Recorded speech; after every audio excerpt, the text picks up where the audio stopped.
is the Big O Show. This is the Big O Show.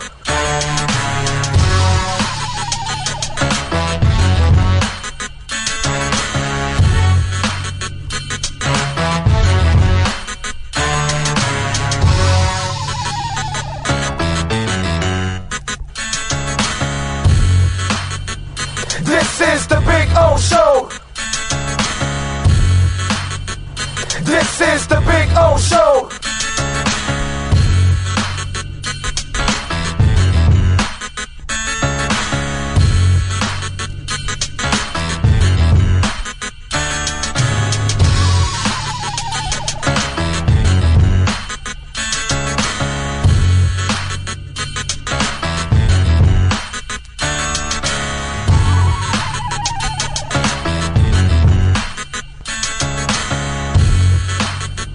This is the Big O Show. This is the Big O Show. This is the Big O Show. This.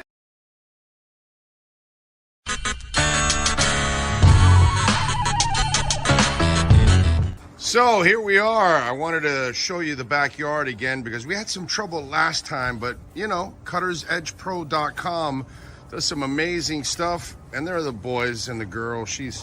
They're having fun. There we go. Right, Maiden? Right, Bono? There we go. They're having fun. I'm having fun. Look at our Sylvester palm. It is beautiful. We got another one in the front yard like that. You can take your home and landscaping to the next level. And the artificial turf, look at that. Look at that. The two dinosaurs going at it, huh? Look at that. I gotta love the dinosaurs. Look at them. They like to bite each other's legs. That's what they do. They play with each other and then they bite each other and they piss each other off. It's fun. One is Bono, which is the one farther away from you, and Maiden. She's the girl right here. She's a badass. That's for sure. So anyway, see the flowers are coming out. Very nice. cuttersedgepro.com, folks. This big tree there will start budding that I'm showing you there soon. It'll have all kinds of flowers. I'll post another video and I'll show it to you.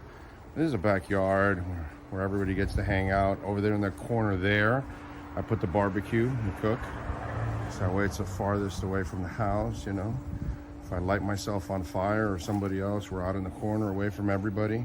There you go. So you're getting some flowers coming out, which is a beautiful thing. And I swear by this artificial turf, it always looks phenomenal. I don't have to cut it. I don't have to water it. And so I'm saving a lot of money, hundreds and thousands in the long run, because I'm not watering or, of course, cutting the grass. And you know, here in South Florida, we cut the grass like every 10 to 14 days.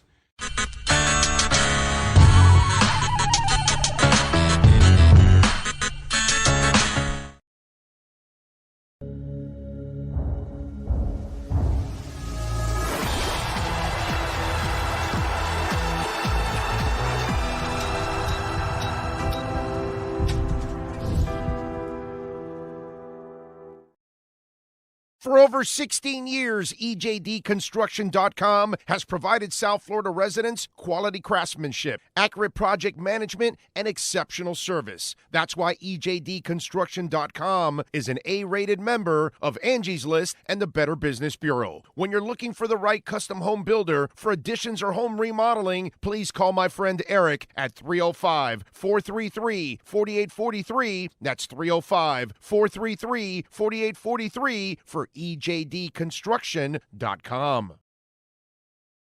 When presenting an award to an employee, athlete, executive, or fantasy GM, make sure you call Orvieto's Awards and More. For 35 years, these custom award specialists have been providing plaques, trophies, custom framing, while providing state-of-the-art laser and computerized engraving, UV printing, and glass crystal etching. They do all their engraving and printing in-house for quality control. Call Charles at 305-949-8098 or visit them at orvietosawards.com. Orvieto's Awards and More, where recognition is rewarding. Just one place sold the most Acura models in the last 16 years. Acura of Pembroke Pines. Take up to $10,000 off a 2024 Acura during our 16th anniversary sale. Just one place. Oh, I think I know what this is. Houston, we have a package. Hello? No matter where you are, the Sloman Shield home security system guards your home. With next-gen perimeter protection, 24/7 monitoring, and interior motion sensing. And right now, get a free Sloman Shield security system and doorbell camera, all professionally installed, for free. Shield your world, the Sloman Shield.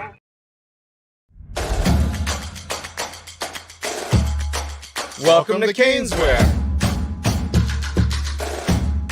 New store, new items, same great experience. Family owned and operated since 2010, Caneswear has the latest merchandise from the Miami Hurricanes, Miami Dolphins, Florida Panthers, Inter Miami CF, and more. Come visit us at our store in Davie on University Drive, just south of 595, or online at caneswear.com. Caneswear, the spot Miami fans shop. Welton Rayom has more than 62 years of litigation experience handling insurance disputes. They're committed to resolving even the toughest insurance claims quickly. Call them for a free consultation. 954-966-4646. At Welton Rayom, they don't get paid unless you win. Property damage claims to your home, business, or condo as a result of a hurricane. Welton Rayom can help. Water, mold, fire, smoke damage, Welton Rayom can help. Call 954-966-4646. There's a new sheriff in town at Toyota of Hollywood. Cash in your chips and get a great deal on over 2,000 Toyotas, like a Corolla, not $24,000, $17,975. Giddy up to the bank and get 2.99% financing on our most popular models. So mosey on down to our western town at Toyota of Hollywood on 441 between Hollywood Boulevard and Sheridan Street. Open till midnight. More tables. More entertainment. The viewpoint, statements, or beliefs expressed on the following program by the host, guests, or callers are not necessarily the opinions of FantasyXS.com, Media Group Inc. ownership, management, sponsors, or website. When it comes to South Florida sports teams, very few in the media have witnessed, lived, and covered it like the Big O. Let's start the program dedicated to your favorite South Florida teams with a passion that's unmatched. The Big O Radio Show is on. Here's the Big O. Good morning, boys and girls, on a beautiful Tuesday. I hope you all are doing well. Hope you are rocking and rolling. I know we are. We're feeling good. We got Panthers hockey tomorrow as they start the Eastern Conference Finals. We've got, of course, Bitcoin blowing up. We're over 71,000. The question is, do we go over 73,300, which is the all-time high? And this is when I think it starts to really stir it up for folks. Like the average folk out there all over the world really isn't on Bitcoin yet. And some of them got in on it a few years back. And I think it's because the 67,000 is boring. It's like you saw it there a couple years back, 2 years ago, and now it hit it already and went over it, and then it went under, and now it's visiting it again. And so it's kind of one of those things. When it gets to like 80 and 90, that's when I think the world starts getting crazy about Bitcoin. And we start getting into, over the 100K range, like what we've been talking about for a while. It's not like the beauty of this show is our tune hasn't changed when it was at 16,000. At 16,000, I had the same conviction that I had now, that I told you that this thing was going to dominate and it was going to be maybe the currency of the world, which I wouldn't use it as currency personally, but okay, I get it. If people got to use it as currency, they got to use it as currency because it's understandable considering how bad things are. So, question, we got a poll question on our Twitter page at Big O Show if you want to check it out there. And the question is, will Bitcoin hit the 73.3 mark today? So, and you can answer right here if you want. In fact, why don't we do that, Sean? Why don't we make a poll question here on the show? Let's do it. Will Bitcoin go over 73.3 today? That's the all-time high right now. For now, I think it is. Personally, my vote is going to be, hell yeah, it's going to go over today. You're feeling it. And by the way, Ethereum went all the way down to 2,900. I mean, I got in at 900 and 1,100 and 1,200. I wish some of you would have been following me from the get-go. You would have had the bottom. So I didn't get to see the bottom, but a lot of you were able to get back into to Ethereum, and now Ethereum is going to be Ethereum's going to go over 4,000 now. You know, it's 4,400 high. It will now pass it. By the way, the guy that checked in yesterday and thought that Ethereum was going to get the ETFs were going to get approved, and I told him, no, I think, I thought it was going to get approved in June. I said it a couple months back, and I thought I was wrong. And when I got off the air, I saw the stuff from Balchunas and Safart, James Safart and Balchunas are the guys that have been on top of all these ETF things.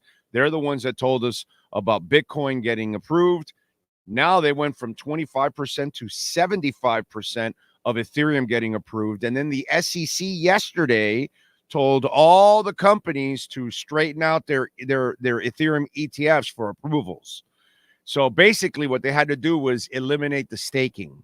That's what the SEC wanted eliminated at the moment. And that's what they're all doing. They're all eliminating the staking. And apparently now the Ethereum ETF is going to be approved now.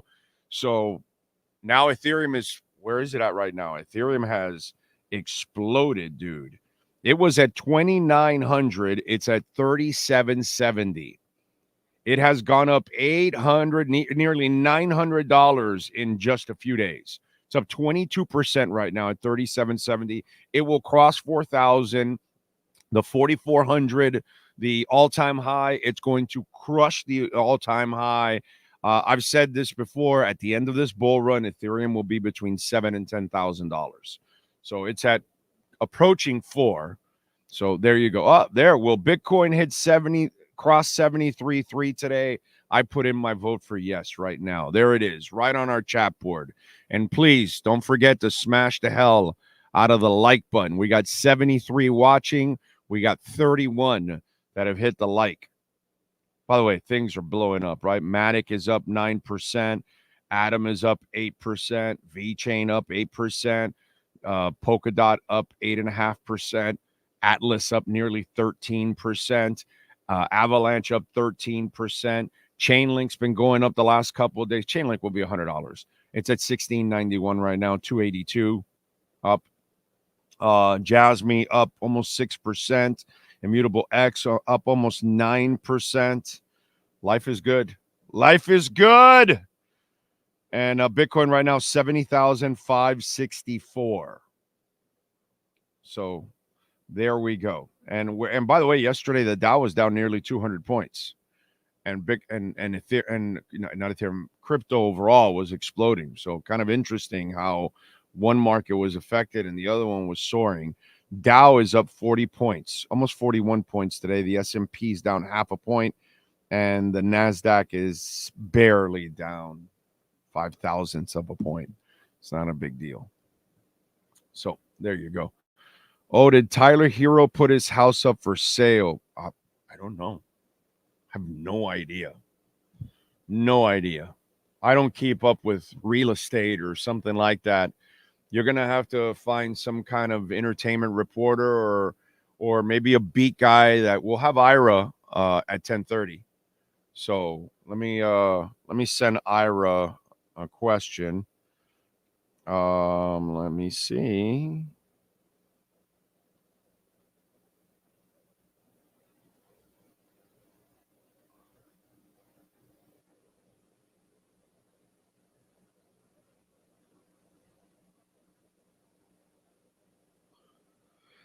Okay, I sent it to Ira, and I'm sure in the next 23 minutes before he's on, Steven, he'll find out whatever he can find out, if there's any truth to it. If I'm Tyler Herro, I would be planning to sell my house too. I would be planning, because if you don't get traded this offseason, you will get traded next offseason. You will be traded by the trading deadline of next year. I don't think, look, it's hard to move him now. They're going to have to give up assets. They're going to have to like tie a first round pick for somebody to take him. Nobody's going to take Tyler Herro.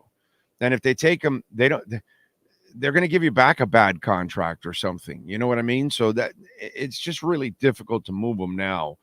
But if I'm him, I would kind of be planning to, and, again, I follow this kind of shit. I know it bores you some of you out there. Some of you are benefiting from some of the information that I've gathered over the last couple of years for investment purposes. We're going to have a housing crisis. So, housing prices are going to go down somewhat. I don't think in Florida will be nearly as affected as other states, but we will be affected. There's no doubt. Houses are now on the market longer than they were 6 months ago and a year ago, or 2 years ago, when they were flying off.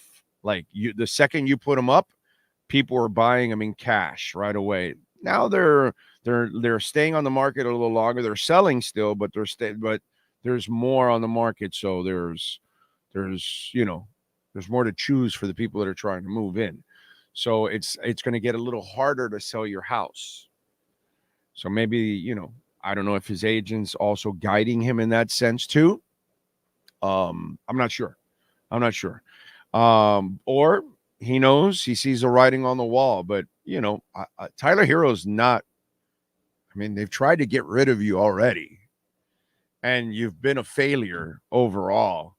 No matter what the Heat talks you up, you never live up to any of that shit. You know what I mean? You never live up to being a player. You never stay on the court. All of that. Even now in the last couple of weeks, we'll see now with Tyler, and didn't do shit. So his days are numbered. If I'm him, I would go liquid. In fact, let me tell you something. If I could have sold my house 2 years ago and put it all in Bitcoin, my crazy ass would have done that. But I have a wife and a daughter. But if I was single, that's what I would have done. Not that he needs it, but might be the better option, because it's going to soar a lot more in your house. It's going to soar more than anything in the world. Oh, man. But I don't know. We'll find out. I gave it to Ira. We'll see if there's any truth to it. Like I always tell you, Steven, and everybody else out there, is it somebody credible? Where have you seen it? Who did you hear it from? Is it somebody credible? That's it. Is it a credible reporter that's reporting it? Not some fan, not some friend of yours, not I heard. I always love that. I heard. Yeah, where'd you hear it from? So that's where I always say, you bring it up, Steven. What's the source? Who reported it? Why are you bringing it to me? You see what I mean? And by the way, Steven, I love you to death, right? One thing I cannot stand, just so you could, I could tell every one of you out there, brother and sisters out there, if you hear a story and the person that it's saying is not credible, why are you bringing it to me? Okay. I don't know if that's your case, Steven, but I'm just saying, ask yourself first and foremost. Okay, I heard it from that person is reporting it or saying it. Is that person credible? Do I ever get any news from that person? No. Okay, so then we're done. Then there's nothing there. It's just bullshit. Oh, that person's credible. That person breaks news all the time. That person enlightens me all the time. Okay, there's something to it. Like Ira Winderman comes on and says, yes, he is selling his house. Barry Jackson says, yes, he is selling his house. Sham Sharania. Yes, he's selling his house. Okay, these are credible people. Who's saying it? You know what I mean? That's always my question to you guys. You know what I mean? And if it's not somebody credible, then why are you even repeating it? Why are you following it up? Why are you doing anything with it? That's what I always tell you guys. Let's see what else. Big ol' buy some XRP. No, sir, I'm not buying any XRP. I wasn't buying any XRP when it was in the 20-cent range. I wasn't buying any XRP when it was in the 30-cent range. I wasn't buying XRP when it was in a lawsuit against the SEC. I am not going to buy XRP. So good luck to you. I wish you the best. I hope you get rich on XRP, but I am not an XRP guy. Okay. So appreciate it, but no. Algo. I was on Algo. I sold all my Algo once they lost their DeFi. And once they lost their DeFi, I lost confidence in them. And so I sold all my Algo and I got out. If there's one thing I will not do is I will not wait to hang around if it's something that I don't like. I'm not exactly sure if they've been able to build up their DeFi.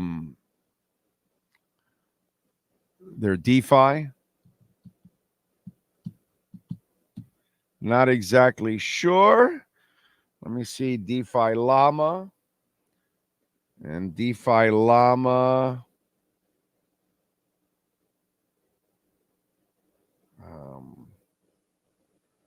I don't see Algorand anywhere in the top.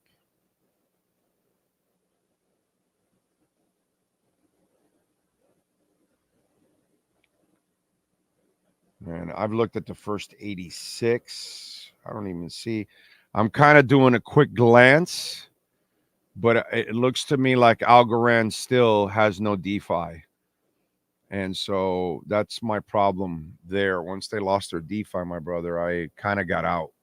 So I am not a Algorand guy anymore. I was, but I'm not anymore, unfortunately. Let's see. What else do we have? Steve Chapman, by the way, was number 1 in the house. Says, good morning, Bitcoiners and chat boarders. Jamie must be sleeping. And Jamie comes in second from San Jose, reminding everybody to smash that like button. We're up to 53,110 is watching. That means more than half of you have not hit that like button. Come on. Crypto Fins is checking in from New York City. Oscar Rojas is in, smashing that like button. Harbor City, Melbourne, and capital of aerospace and surfing. So you surf the seas and you surf the space. Not bad. All kinds of surfing. You're like the Silver Surfer. Let's go. Ray Sosa in. Ocala Joe. Thank you, sir. The man who keeps it real. Thank you. Kosat Nostra, One-Eyed Jack. I'm ready for Bitcoin all-time high. So am I, sir. Jay Gelfin is in. What else? NorCal, rolling 1 with Fan Club weekend ticket purchase days. Fan Club W24, Fins versus Cards, 10/27/24, 154 tickets so far. Who else is in? So you want to join NorCal 15 minutes ahead of schedule. Flick the Bic. There we go. Gus 1388, Alexis, Giovanni is in.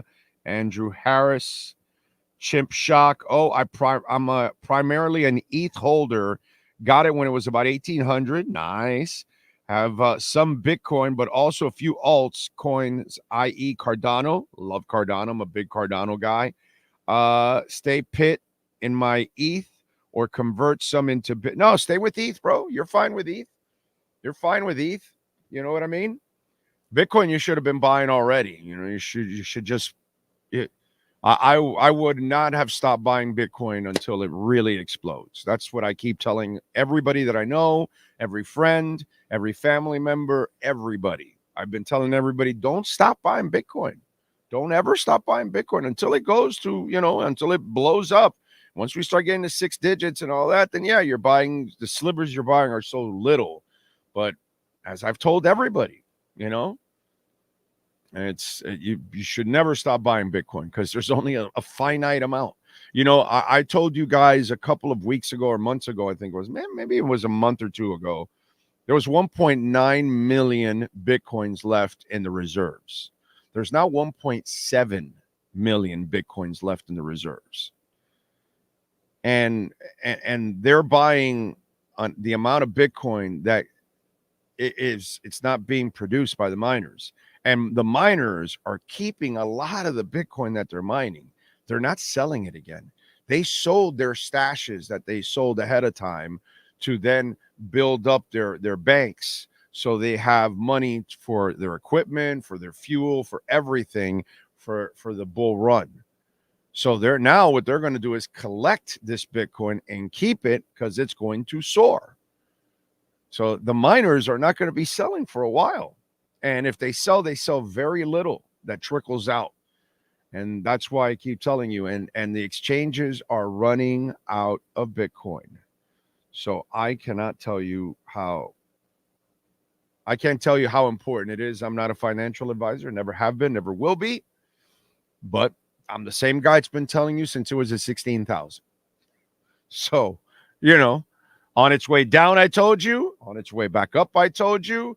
Told you about Ethereum. I told you about many of them. And you could have bought them all at the lowest of lows. And, so it's up to you guys to do whatever you want to do. By the way, Cutter's Edge Pro, we got to talk about the great people, William, Mike. They know how to get it done. Landscape, outdoor lighting, irrigation, artificial grass. And listen, as a guy that owns 4 dogs, the artificial grass is amazing because the maintenance is, pretty much nothing. You walk out, it always looks great. You don't have to water, so you're saving money. You don't have to cut the grass, so you're saving even more money. So it pays off for itself, especially here in South Florida, where we're cutting the grass every 10 or 14 days easily. 10 days in rainy season, 14 days normally. So it's just crazy, man. Cutter's Edge Pro, call them. They do it all. Landscape. By the way, they also do maintenance. Very important. Some of you do have some landscaping. Maybe you can't keep up with it. It's not easy. I know how it is, but they do an amazing job to keep it up and maybe even improve it for you. And on top of all of that, we are now headed to hurricane season. That's next month, June 1st. We are weeks away. Okay. So let's get ahead of that, because if you got trees hanging on your roof or cables or whatever, don't get on the roofs and don't get on the ladders. Have the professionals who are fully insured from Cutter's Edge Pro to come to your home. Dade, Broward, Palm Beach counties. Call William Quigley. They know how to get it done. 954-472-0622. They are just absolutely amazing. They're money like Bitcoin. Cutter's Edge Pro. And go to the Instagram page and check it out. You'll love it. Cutter's Edge Pro. 954-472-0622. Ira Winderman will join us at 10:30. Let's get to our 3A Graphics sports calendar. Alan Blanco and the great people at 3A Graphics. You can go to our merch page on Shopify. The link is here on our YouTube page. It's also posted on our Twitter page. If you want to go, or Instagram, the link's there. The link to our YouTube and our merch are there on Instagram. So you can check out those links there too at the same time. And you can see a lot of the work that 3A Graphics is doing for us and many other people. So check it out. You need custom printing and embroidery for your business, please reach out to Alan Blanco and the great people at 3A Graphics, man. They support us. Please support the great sponsors that keep us alive. 786-618-1443. Tonight, 8 o'clock, TD Garden. Pacers taking on the Celtics, game 1 of the Eastern Conference Finals. Jimmy Butler will be watching just like you. Celtics favored by 10. Wednesday, 8:30, TNT. Mavs taking on the Wolves. Wolves are favored by 4. Over and unders 207. Last night, the Oilers defeated the Canucks 3-2. Edmonton wins the series 4-3. Thursday, they will start the Western Conference Finals against the Stars. Saturday, Inter Miami will visit Vancouver. The over and under is 3.5. Inter Miami favored by half a goal in this one. Wednesday, Madison Square Garden starts the Eastern Conference Finals in the NHL, and it is your Florida Panthers visiting the New York Rangers. The Rangers are favored by a goal and a half. The over and under is 5.5. Panthers minus 115 on the money line. The Rangers minus 105 on the money line. And last night, Caitlin Clark, rough rookie season, even a technical foul at the end. I watched the game. She had 27 minutes, 17 points, an inefficient 5 of 11 shooting. She had 5 assists and 5 turnovers. She's a rook. She's going through it. Plus, she's on a really bad team. They lose again to the Sun because this is the second time. They lost to the Connecticut Sun to open the season on the road. Now they lost to them in Indiana, 88-84. She had a bad turnover and a tech foul at the end. It's a rough start for her. You know, she'll be all right. She'll be all right, but you know how it is, man. They've had the spotlight on her. They love to tear you down after they build you up, man. Wednesday, she's at Seattle, and Seattle's 1-3. So we'll see if Caitlin Clark and the Fever can pick it up. That is your 3A Graphics sports calendar, folks. All right. What else do we have going on? We got a bunch of things, actually, to talk about. One thing I will get into before, by the way, David Furonis normally joins us on Tuesdays. There isn't much like earth-shattering Dolphin stuff that he could bring to the table because there really isn't. The stuff that's there, I can talk about it right now, and I will today. So we pushed him back to tomorrow since he's at camp again today, and maybe he can, you know, maybe he'll pick up something else today. But you know, some of the stuff that, and let me start off by talking about something that I just want to say, shame on you. Shame on you if you started to buy any of the Tua holdout stuff, which he wasn't holding out. Okay. And if you thought he wasn't going to show up for OTAs, it's like, who have you been watching? What kind of human being and player and professional have you been watching? Do you not think that this is the ultimate team player? This is not the guy that's, you know, and I think I've kind of pointed out to you that things have been amicable. So amicable that they were talking and then they said, okay, let's take a break in our discussions for the draft. And I've kind of pointed that out for you and everything in the process. So if any of you thought that he wasn't going to show up yesterday, and somehow, if you even thought that was a story, you're sad. Well, I think it's more about you don't really like the kid. You don't really believe in the kid. So you're hoping there's some truth to this. You're hoping there is a disconnect. You're rooting for a holdout. You're rooting for discontent. You're rooting for, a stalemate. You're rooting for a trade or something. I don't know what it is. You're rooting for some kind of disruption. And that is the furthest thing from what's actually happening. But you go ahead and keep feeding off the negativity because there'll be plenty of people in the media and obviously, you know, fan sites or whatever that just feed off of hate like that, you know, that really bring nothing to the table and they have no substance, but you feed it. You fuel their fire because you get suckered into reading the article, watching the blog, watching the video, reading the writer or whatever it is, because they feed into that will Tua report. Really, dude? Do you think that was really an issue from the get-go? That's pretty sad. It's pretty sad. By the way, 147 watching, 74 on the likes. 2-1. Come on. Smash that like, please. And then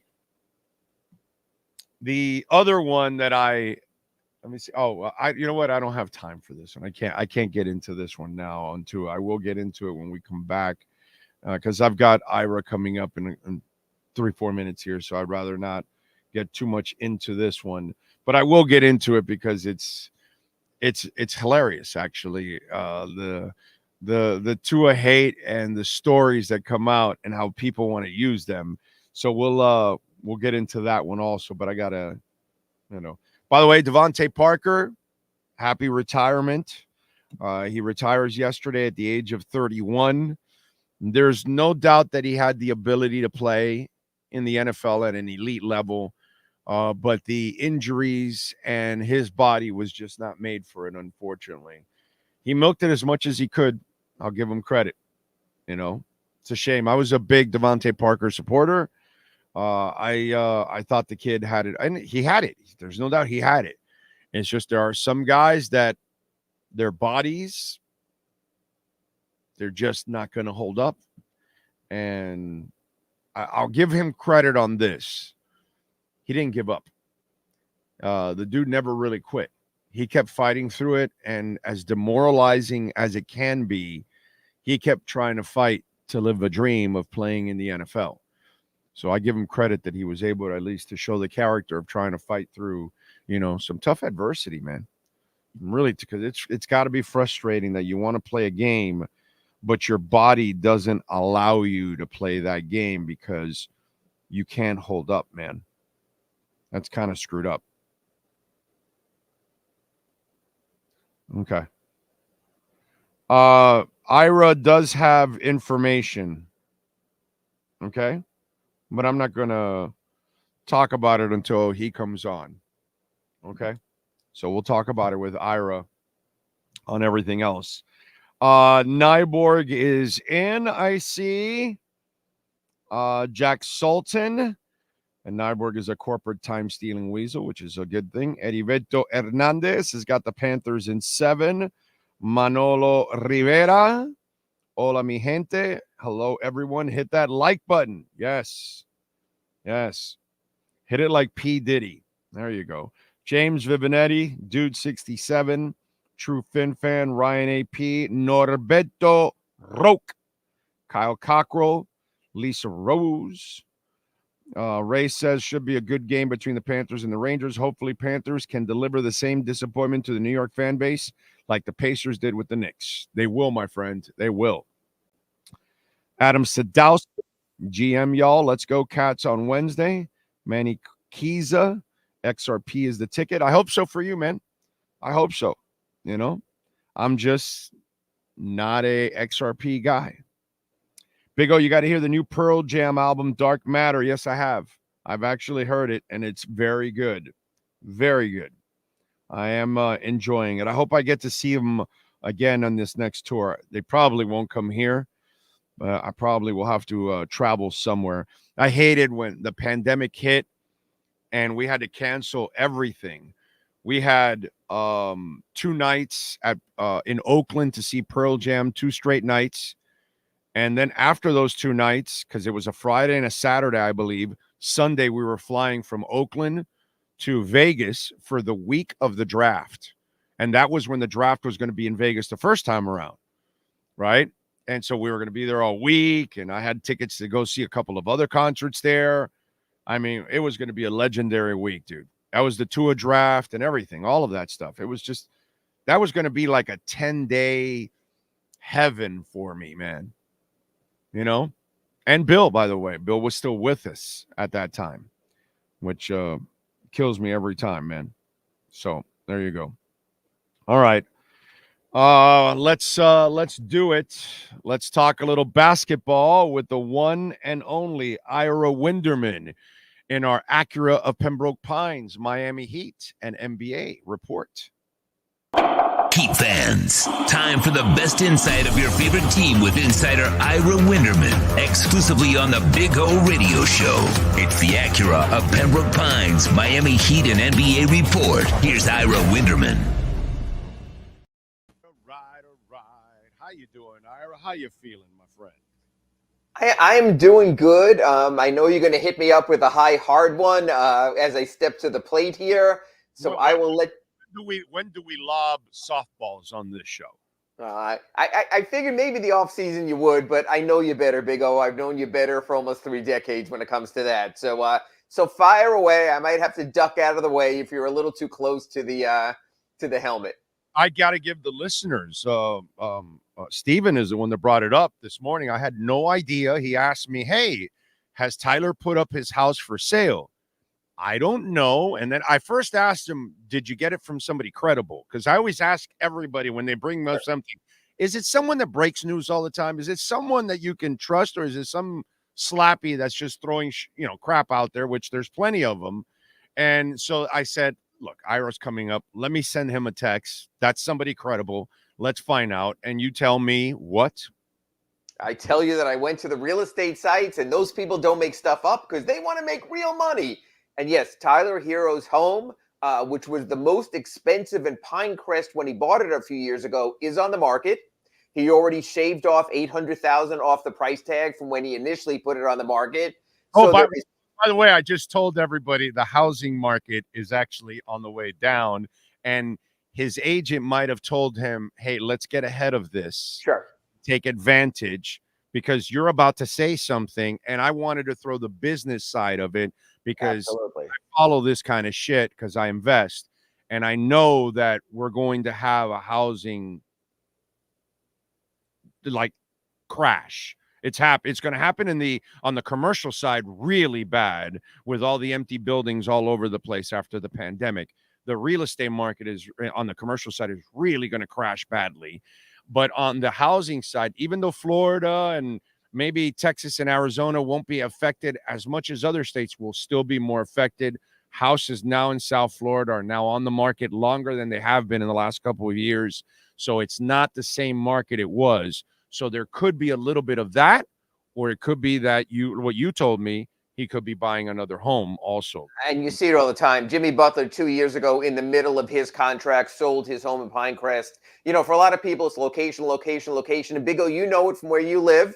Traffic, traffic, traffic. And we are constantly down here sort of weighing how long does it take to get to a shoot-around, to get to a game. And at a certain point, you might say to yourself, I want to spend more time with my family by being closer. I will say this. By the way, beat writers all the time, when they get a new beat, you know it and I know it. There are beat writers that'll move from Dade to Broward to Dade because of the new beat they're on. And they're like, yeah, no, I'm not doing that. Even the relocation of the beat writers, from training sites, obviously from going here in Nova down to the stadium, the Panthers from going up in Parkland, now over to downtown Fort Lauderdale. You have that constant change. So that's part of it. But I will say this. I would not understate it for another reason. Tyler Herro is really tired of being mentioned in trade rumors. And if Tyler Herro does have to up and move somewhere, like you said, when someone knows the actual facts that you're dealing with distressed property, matter of fact, Big O, I'm going to put that hat on you instead of your Bitcoin hat here for those just listening on the audio. If you're a realtor and you know Tyler Herro's home is on the market and he's just been traded, aren't you going to come in and lowball? Because he can't change his mind and say, no, I'll live here while I'm playing in Sacramento. He's going to sell. And by the way, if he gets traded a year from now, his agent and his lawyer probably said, hey, let's get rid of the house now. A year from now, you're going to lose $500,000, $750,000, $1 million, because the market's going to be worse then, because that's what these people do.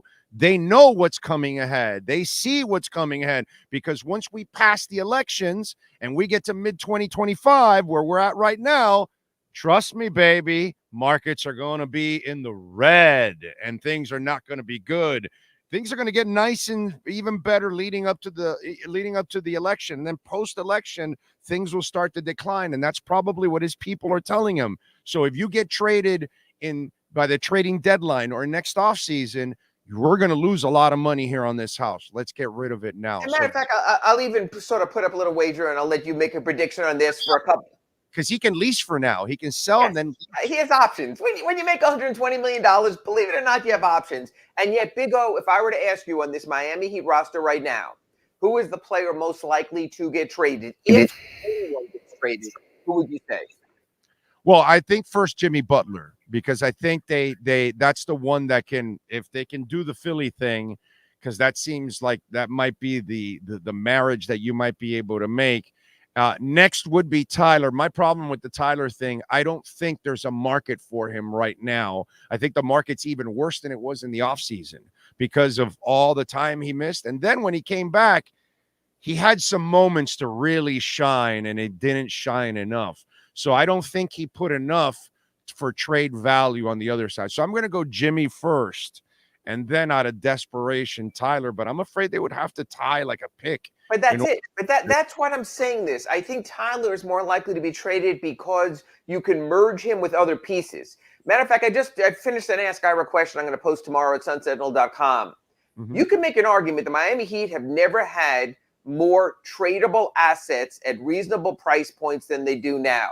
Okay. You have an entire poo-poo platter of Tyler Herro, of Terry Rozier, of Duncan Robinson, I know you don't want to deal him, but Jaime Jaquez, Nikola Jovic. So in other words, you have the high end, you have the mid-range, and you have the low end to cull and put together packages. Pat Riley, even with 2 future first-round picks and the ability to trade after this year's draft, has more assets that he can put into play than he has for years if he wants to make a deal. With Jimmy, it's harder.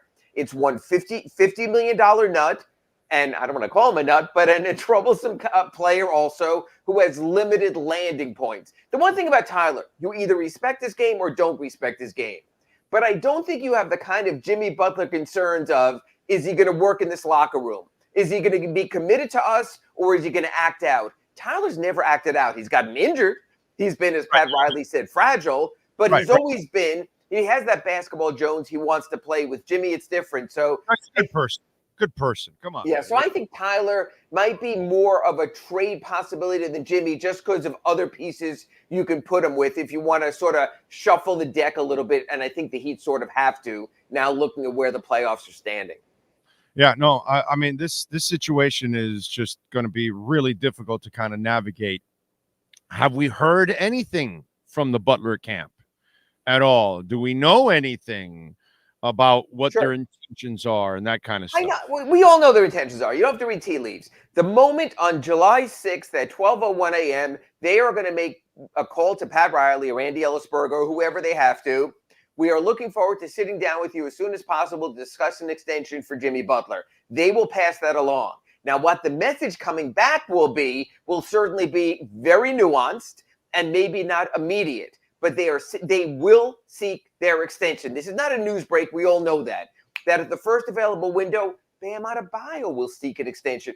If you're extension eligible, why wouldn't you ask? Big O, when you were back in terrestrial radio and you had a negotiating window that opened for a contract, of course you talk on the first day. Why wouldn't you? It makes no sense not to. So that's going to happen. Part 2 of what Pat Riley said, I think we have our answer already. With Jimmy Butler's silence, I think it's almost safe to say Jimmy don't give a rat's ass. Jimmy shows up day 1 of the season. Jimmy shows out last day of the season. He's in the wind. He's selling coffee. He's traveling. He's playing dominoes. He's being his own person. We always knew that about Jimmy. It's kind of interesting what's going on down here in South Florida now. Big deal. Tua might not have been at OTAs, might not have been at every Dolphins practice at the practice facility, might have been on his own. Oh my God, Tua doesn't respect the Dolphins, and we're all looking into that. No one expects Jimmy Butler to be around. No one expects Jimmy Butler to be the team guy. We've known from the get-go, Jimmy marches to his own drummer. Jimmy, when he's on the road and the team is on the road, is more likely out to be on his own than to be at a team dinner, which he does show up on occasion. He's just a different cat. So if anyone, you know what? 2014, we all knew that Pat wasn't going to get a rise out of LeBron James with his smiling emojis and all that because LeBron, no offense, was bigger than Pat Riley. As he showed in Vegas when Pat and Andy Ellisberg tried to roll in trophies in a presentation, LeBron said, no, I'm LeBron James, I'll decide. Jimmy Butler very much is the same thing. Jimmy Butler is his own Heat sphere, his own Heat industry. So Pat Riley's words are not going to change who Jimmy Butler is, just like the Timberwolves' words didn't, the Bulls' words didn't, and the Sixers' words didn't. And you have to know that if you're the Heat, and you have to know that if you have Jimmy under contract or you're considering getting Jimmy under contract for your team. You're not expecting the extension to happen, right? Because then so if the extent, I expect the Heat to turn down any talk of extension this year and say the same thing they just told us. Yeah, no, we're going to wait till next year to talk about an extension. We're going to move forward. What happens then? Well, I think actually what could happen instead is teams have subtle ways of getting news out. I think that he can craft a proposal that doesn't put them at risk. We've spoken about this, Big O, here in the Acura Pembroke Pines report. X amount of games, X amount of dollars. X level of playoffs, X level of dollars. Now, Jimmy's going to say, hell no. I gave you 5 years and 3 appearances in the conference finals. I've already paid my dues. So I think that he can sort of shift the narrative from them to Jimmy. Quietly, behind the scenes, whether it's the PR staff, whether it's someone in management, letting people know, hey, we talked to Jimmy. We presented them with a proposal. They wanted more. That's what a negotiation is. So I think there will be a subtle back and forth with the teams. Look, I'm not against some sort of incentive-based, anything to sort of motivate his ass. I'm totally in favor of that. Play 40 games, get this. Play 50 games, get this. Play 60 games, get this within the confines of the CBA. Of course, he says no, and then it drags out a little. And then, Big O, then we start to look at body language. Then we start to listen and read between the lines on his Instagram and what he's posting out there, what he's putting out there, which is a shame. And then I guess Rachel Nichols shows up at a practice and interviews him when he walks out, and we go from there. If any team is equipped to handle the circus, it's the Heat. But after the way this season ended, I think the patience with the circus is wearing very thin. Okay, but wait a minute. If you want to make the trade, you need to make a trade without the big top. So you need, once it becomes a big top and, you know, Ringling Brothers steps in, you start to lose leverage all of a sudden now. If you're Philadelphia, you're like, well, now it's a shit show over there. Now they're fighting amongst all. Now they can't ask for nearly as much. But if everything is kosher and we're getting along and we kind of like, hey, let's work together to get you out of here instead, you know, then now you can actually help him and help your team. But if it does become Ringling Brothers, I don't know how that helps the Heat in trying to get any kind of leverage and trying to trade him away when you have so few people that could take Jimmy Butler. So few, dude. Unless you're dealing with P.T. Barnum and another circus like Philadelphia, which has never got out of the conference semifinals with Joel Embiid, which has gone through Ben Simmons and James Harden and keeps shifting the chairs on the Titanic. So you're the Heat. You're going, hey, you think we got it bad? We've been to the conference finals and the NBA finals. Daryl Morey, what have you done over there? You need him. You need to get him more than we need to get rid of him. That's how you cast it. We know the suitors for Jimmy are limited. I would figure they'd be the Philadelphia 76ers. Maybe the Clippers. I'm not so sure. I'm looking maybe at the Clippers with what they've gone through with Kawhi, and if Paul George leaves, they have a new arena they're building in LA. They need to get a star. Maybe the Knicks after their crash and burn need something. So you could have a possibility there. There will be suitors, but you know what, Big O, like you mentioned, probably not at the price point as a year ago. I know you berate me each of the last few months under Acura Pembroke Pines reports. They should have sold before, but we have to move on. They didn't, but they didn't. So that's the past. So now it's a matter of when is too late. As long as there's a market out there, you could go through the summer months. The one thing we learned that's very important from last season was this. Damian Lillard did not get traded until September. And the Blazers still got a reasonable market value in Drew Holiday and the draft choices. So I would say the cutoff is, I don't want to happen what happened in Minnesota, is the crap show when he showed up at training camp. So get it done by mid-September. Give yourself 2 weeks to say, this is our team, and go forward. So either Jimmy says, you know what? Extension would have been swell, but come to my senses. Not that he phrased it that way. I'm moving forward. Love Spo, love Riles, love getting back to the conference finals. See you in June. That would be optimal. I don't know if he'll do that. Maybe when you get older and wiser and you realize you've spent the last 4 summers and winters in South Florida instead of Minnesota or Chicago or Philadelphia, you know what? Maybe that changes who you are also. All right, so I see the fan sites and all that kind of stuff, and I see them on Twitter and Instagram. They're already posting Donovan Mitchell and Heat uniforms and all that kind of stuff. I know you're probably going to help build them up. Sure, I'm here for them. Why? Why are you going to do this to Because the Heat always look at the biggest possibility.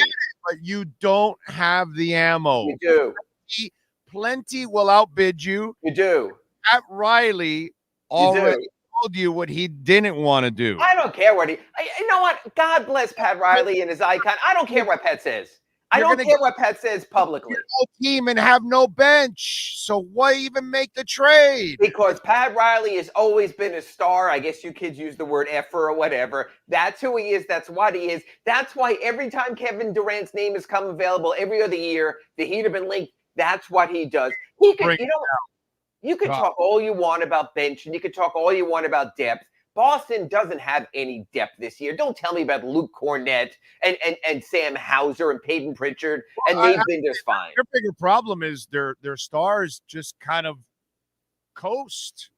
They have moments where they get bored, and because it's the East. That's why they have the brain farts, because all of a sudden Jason Tatum is just like kind of going through the motions in a game. Not? Yo, dude. Until they get to the West, this is why a year ago when the Heat made the NBA Finals and everyone goes, man, the East is so down. Now we're seeing it from an external view. When we step back and go, wow, could Boston have had an easier path? And will Boston have an easier path? And hell now, they get rid of the Nuggets so they don't have to decide if they can guard Jokic because they don't need to guard him anymore. So that's out of the way also. So sometimes the door is wide open. And one thing we didn't even get here today yet is this. The Miami Heat finished one game behind the Indiana Pacers in the Eastern Conference standings, which means with 2 more wins, and I know you're sick of hearing this, they could have been that team, but we've already heard Pat Riley and availability.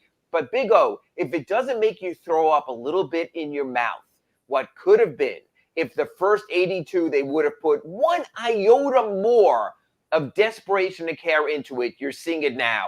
And you know what? If years in a row that your best player doesn't give a rat's ass about the regular season and buries you in the play-in. So but last year it didn't matter, so we got to buy. Last year he said, but wait to the playoffs, and he turned into that player. This year you're seeing the other side of it. I'm telling you, even without Jimmy Butler's injury, if the Miami Heat, would have gotten the draw that right now that you're seeing Indiana had, if they would have got Milwaukee without Giannis and a hurt Damian Lillard, if they would have got the Knicks without Mitchell Robinson, OG Anunoby, and Julius Randle, they would be there right now. They would. This is the lesson why you have to care more. But that's the whole damn definition of that goddamn franchise. That entire franchise cares about everything that they do on season, off season, summer league. They strive to be the best at everything. Except for one.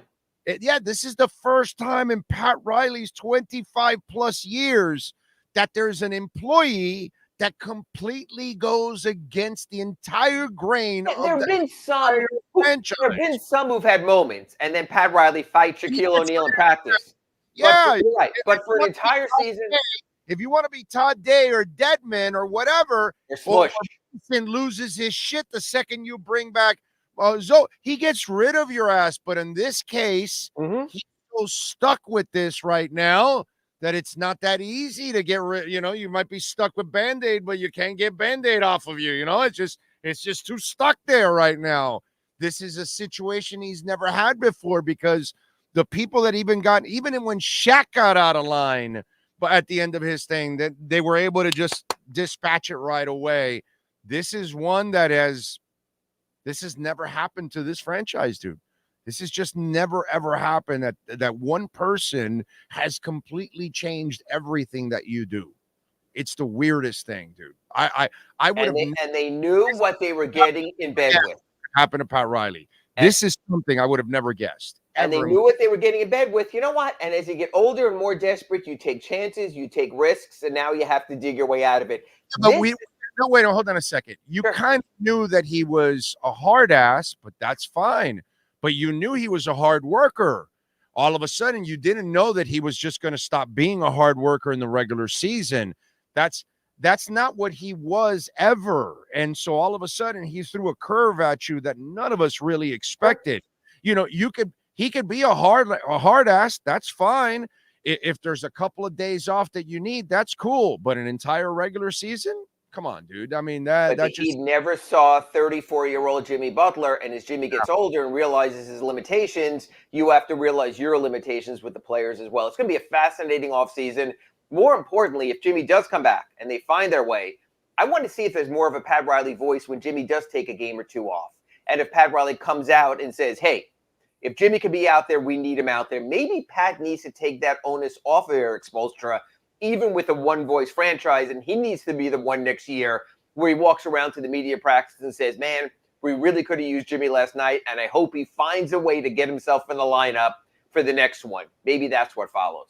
Well, by the way, let's throw something else on Jimmy's plate here. I got to take one more shot at him.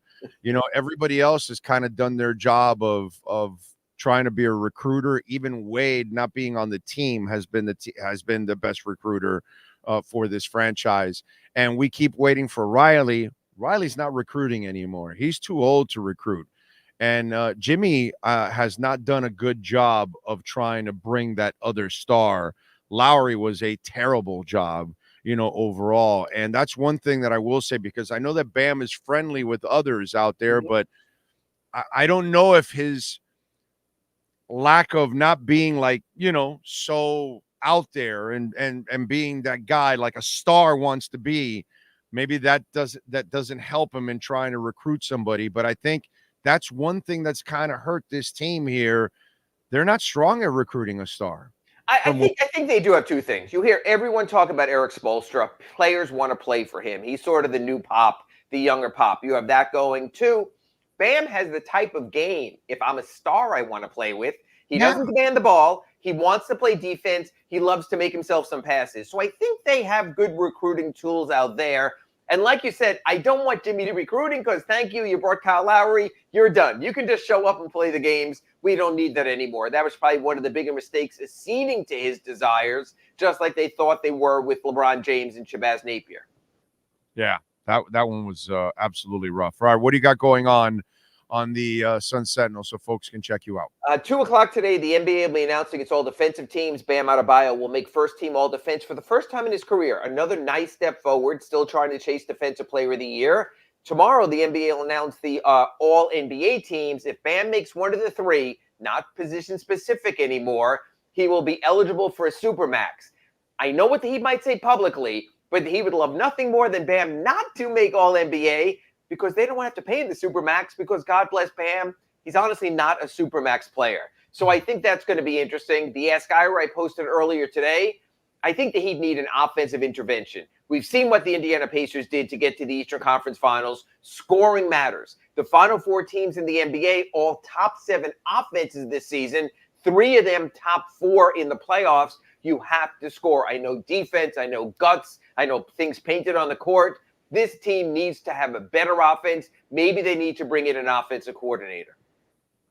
Wow. Really? Not more offensive talent? That's part of it. But as you know, we just spent the last 22 minutes talking about how hamstrung they could be. You got to learn to make chicken soup out of your chicken feathers at this point. Yeah. All right. Well, let's squeeze more orange out of the ball there. Yeah, let's get it done. All right, follow him on Twitter at Ira Heatbeat. Catch his work there at the South Florida Sun Sentinel. Ira, have a fantastic week. We will catch up next week, sir. Next week in our Acura Pembroke Pines report. Thanks, Big O. Thank you, sir. And Acura of Pembroke Pines at 15601 Pines Boulevard, just off of I-75 and Pines. And folks, yes, the ZDX is here. So if you're looking to get electrified, the new Acura ZDX, I think it goes over 300 miles, which is absolutely amazing. They've got the 16th anniversary sale going on right now, 3.9% financing for 60 months. 2024 Integra, $319. The RDX, $419. The MDX, $429. Tell them that Big O sent you, folks. They will take care of you. They've got a staff there that is second to none, and a service center led by Mike Chan and Jordan Ferber that are just absolutely amazing. You will love them. They do great work there at 15601 Pines Boulevard, just off of I-75 and Pines. Number one volume sales dealership in the Southeast United States. It is Craig Zinn's Acura of Pembroke Pines. You've been listening to the Acura of Pembroke Pines Miami Heat and NBA Report with Ira Winderman. When you're looking for award-winning service and great deals from the #1 volume Acura sales dealership in the Southeast United States, you go to Craig Zinn Acura of Pembroke Pines at 15601 Pines Boulevard in Pembroke Pines. Right. Bitcoin holding over 70,000, 70,300 right now. See if it bounces and it goes to all-time highs today. You're completely wrong on Tyler. He's been a good player. Don't forget he was a lottery pick and has improved every year and getting better on defense, works his ass off. Ariel, he's constantly injured and he doesn't do jack shit, bro. So please give me a break. He has been a waste so far. Okay? He's unreliable. So when he actually stays healthy and plays and gets it actually done, then we can talk. But if you keep waiting for that kid in the bubble, come on, man. The myth from the bubble. Big O, my old house in Miami Gardens now costs $604,000. Yep. It's crazy, isn't it? What else do we have? Tyler Herro was a great draft pick. Tyler Herro is not a great draft pick, bro. Dwayne Wade is a great draft pick. You guys even know what great means? Tyler Herro has been a draft pick. Big O, if I'm asking a stupid question, can the Heat buy out Butler's contract? No, they don't do. That's not how it goes in the NBA. You got to trade it, bro. We got, let's see, 89 votes right now. Will Bitcoin cross the 73.3 today? 55% say yes. 45% say no. I can always count on the negative people to really vote strong. Big O, I was listening to Omar in Hollywood this morning on the Joe Rose show. Oh, Joe's not in? Tyler is making $2.5 million profit and moving from Pinecrest probably closer to the arena. They said that? Okay, so then I know they're wrong. Okay, because both Hollywood and Omar know nothing about Tyler Herro's real estate. So, see, Drago, that's our problem in our society. You did not even know what to decipher on what you're listening, and now you listen to two guys that couldn't find their assholes with a funnel when it comes to talking about Tyler Herro's real estate issues, and now you're repeating what two guys know nothing about, and now you're using it as fact. Okay, was listening to Hollywood and Joe Rose. Tyler's making 2.5 profit and moving from Pinecrest, probably closer to the arena. He's just selling his house, but you already know what profit he's making and that he's moving to the arena. This is how it starts, bro. This is telephone when we were kids. Those are all lies that you're saying. Lies, completely. Yes. He said he was listening to Omar.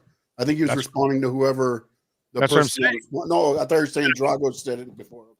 Yeah, Drago's saying he's listening to Omar in Hollywood this morning on the Joe Rose show. Tyler's making 2.5 in profit and moving from Pinecrest, probably closer. That's them spitballing, talking shit, because neither one of them know anything about it.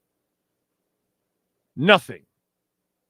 Okay? None of the beat writers know anything about it. Not Ira, not Anthony. None of them are going to know what Tyler's selling and what he's making in profit. And they don't even know if he's moving closer to the arena or not.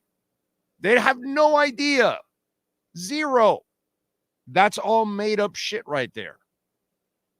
And then somebody else reads it. This is our problem. Anyway.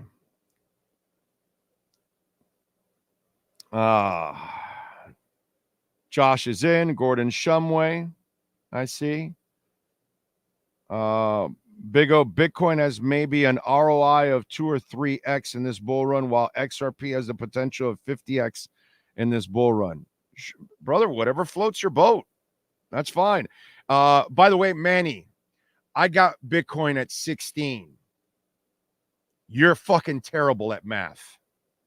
Okay? Are you talking about 2 or 3x now, Manny? Or are you talking about my Bitcoin at 16 and 20,000, which is already 3x, Manny, and 4x, Manny? You didn't do too good in math, did you, Manny? My brother, this silliness, go somewhere else with it. Like, you're not going to talk crypto with me, bro. I'm just going to run circles around you. When you come here, it's to learn about crypto, is what you do. We teach. We educate. We lead. We don't follow on this show. We're not followers on this show. We're leaders on this show. Okay? Big difference. My man's worried about 2 or 3K now when I've been in on it when I'm already past 2 or 3K at this point.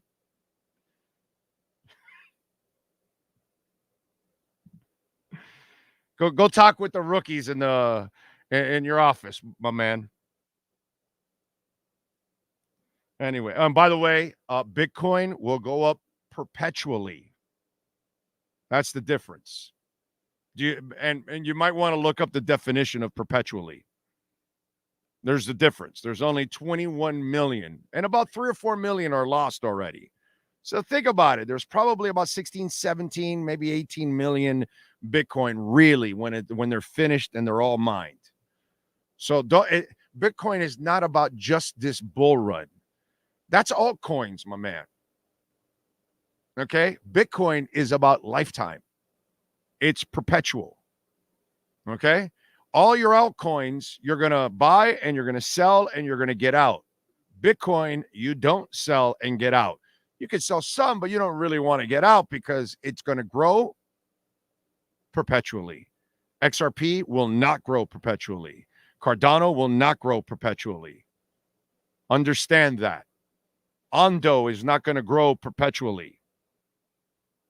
There's a huge difference. You really have to understand what we're doing here and what's going on. So, anyway. Jimmy has to be upset with Bam and Tyler. Bam carries now 8 on offense, and Tyler is the worst defensive player in the NBA. I don't know. He's definitely not good in defense, that's for sure. Big O, I heard if we don't get Cook and Landry, we can't win the Super Bowl. Just saying. That's awesome, Chad. I love you, bro. That was great. XRP has way too much allocated to VC. That's why it never moves. Kyle, Kyle, don't come with facts here, Kyle. You're too smart, Kyle. That guy doesn't get that. He doesn't know about that kind of stuff, bro. He's not in it. He doesn't understand right now the market cap of it, and in order for it to just 2x from the market cap, it's a lot of money. Kyle, you play chess. Our boy, what's his name? I forgot his name. I don't even. It's just Manny. Our boy Manny is. I don't even know if it's checkers. I might go tiddlywinks or something. I might go shoots and ladders. Okay? I think our guy Manny plays shoots and ladders. I'm not even going to give him the credit of checkers. And Kyle, you're like on chess. You're what is it? Kaprasov. What's the name of the Russian monster chess player? Yeah, that's you, bro.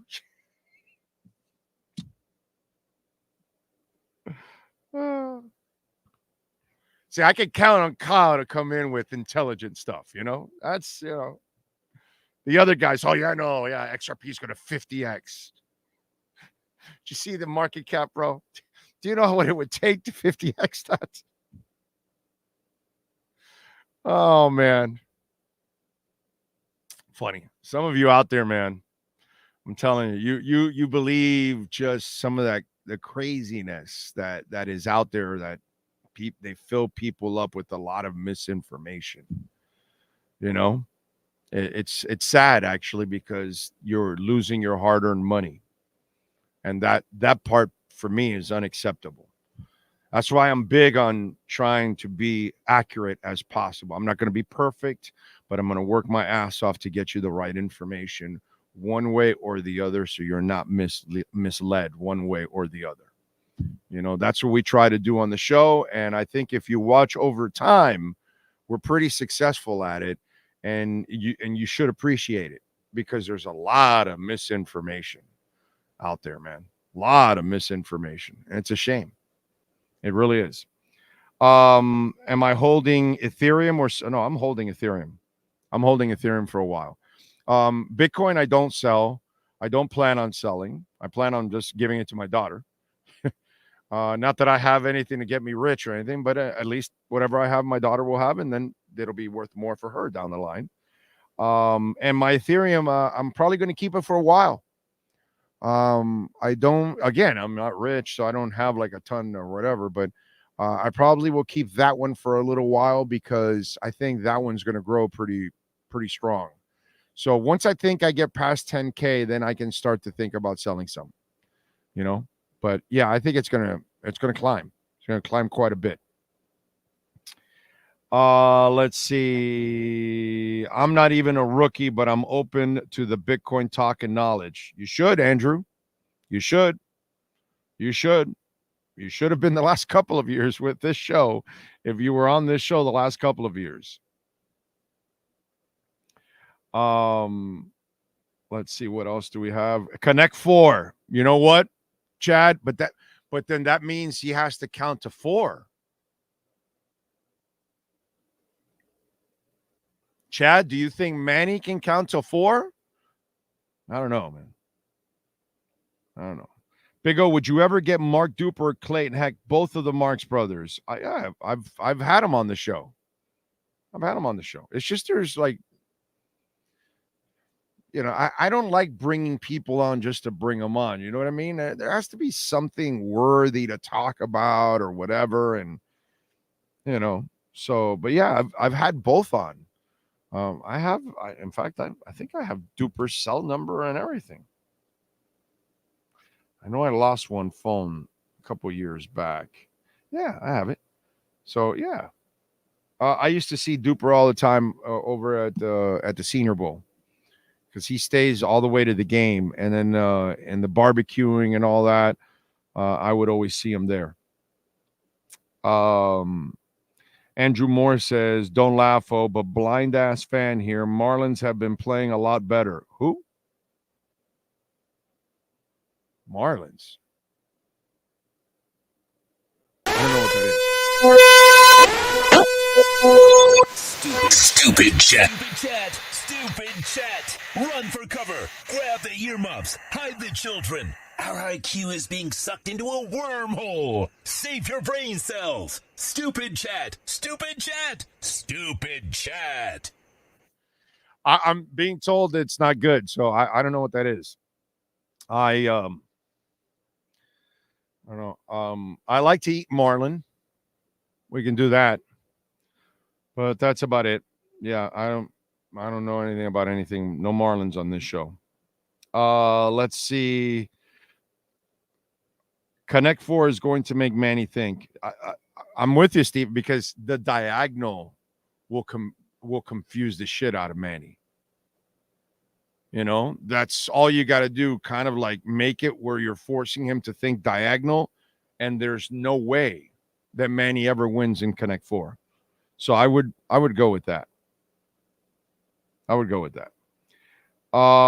Duper is mad cool. 24th birthday at a Finns game, and he was tailgating right next to us and invited us over. Class act. We'll never forget it. Definitely made my amazing birthday. Yes. Duper is money, bro. Money. Really, really good. Just he's just a good old country boy. Put it that way. That's the way I would describe him. Just a cordial country person. You know, good dude, man. Really good dude. Marlin tastes like chicken. Okay, I like it. Oh, have you ever jumped over a car a la Mark Clayton in college? Yeah, all the time. Definitely, dude. I remember back in the day when, sometimes you'd be playing like with your Hot Wheels and then you'd shoot it across the room and you're like, whoa, and you got to jump and got to dodge. So lots of times I have jumped over cars. So, yeah, it's the easiest thing in the world. You just got to make sure you don't want to crush the Hot Wheels. So you got to jump out of the way, jump over it, whatever, because you know how it is when you step on those Hot Wheels, that axle gives and forget about it. It's over. So you never want to ruin your Hot Wheels. So you definitely got to jump all the time. All the time. Yep. It's pretty cool. So you guys got material. Those of you that hate Tua, you got some material. And yesterday I was, tripping out with it because I had, a couple people reach out to me about it. I think somebody even mentioned it on the show, but I didn't have all the info. I didn't see it.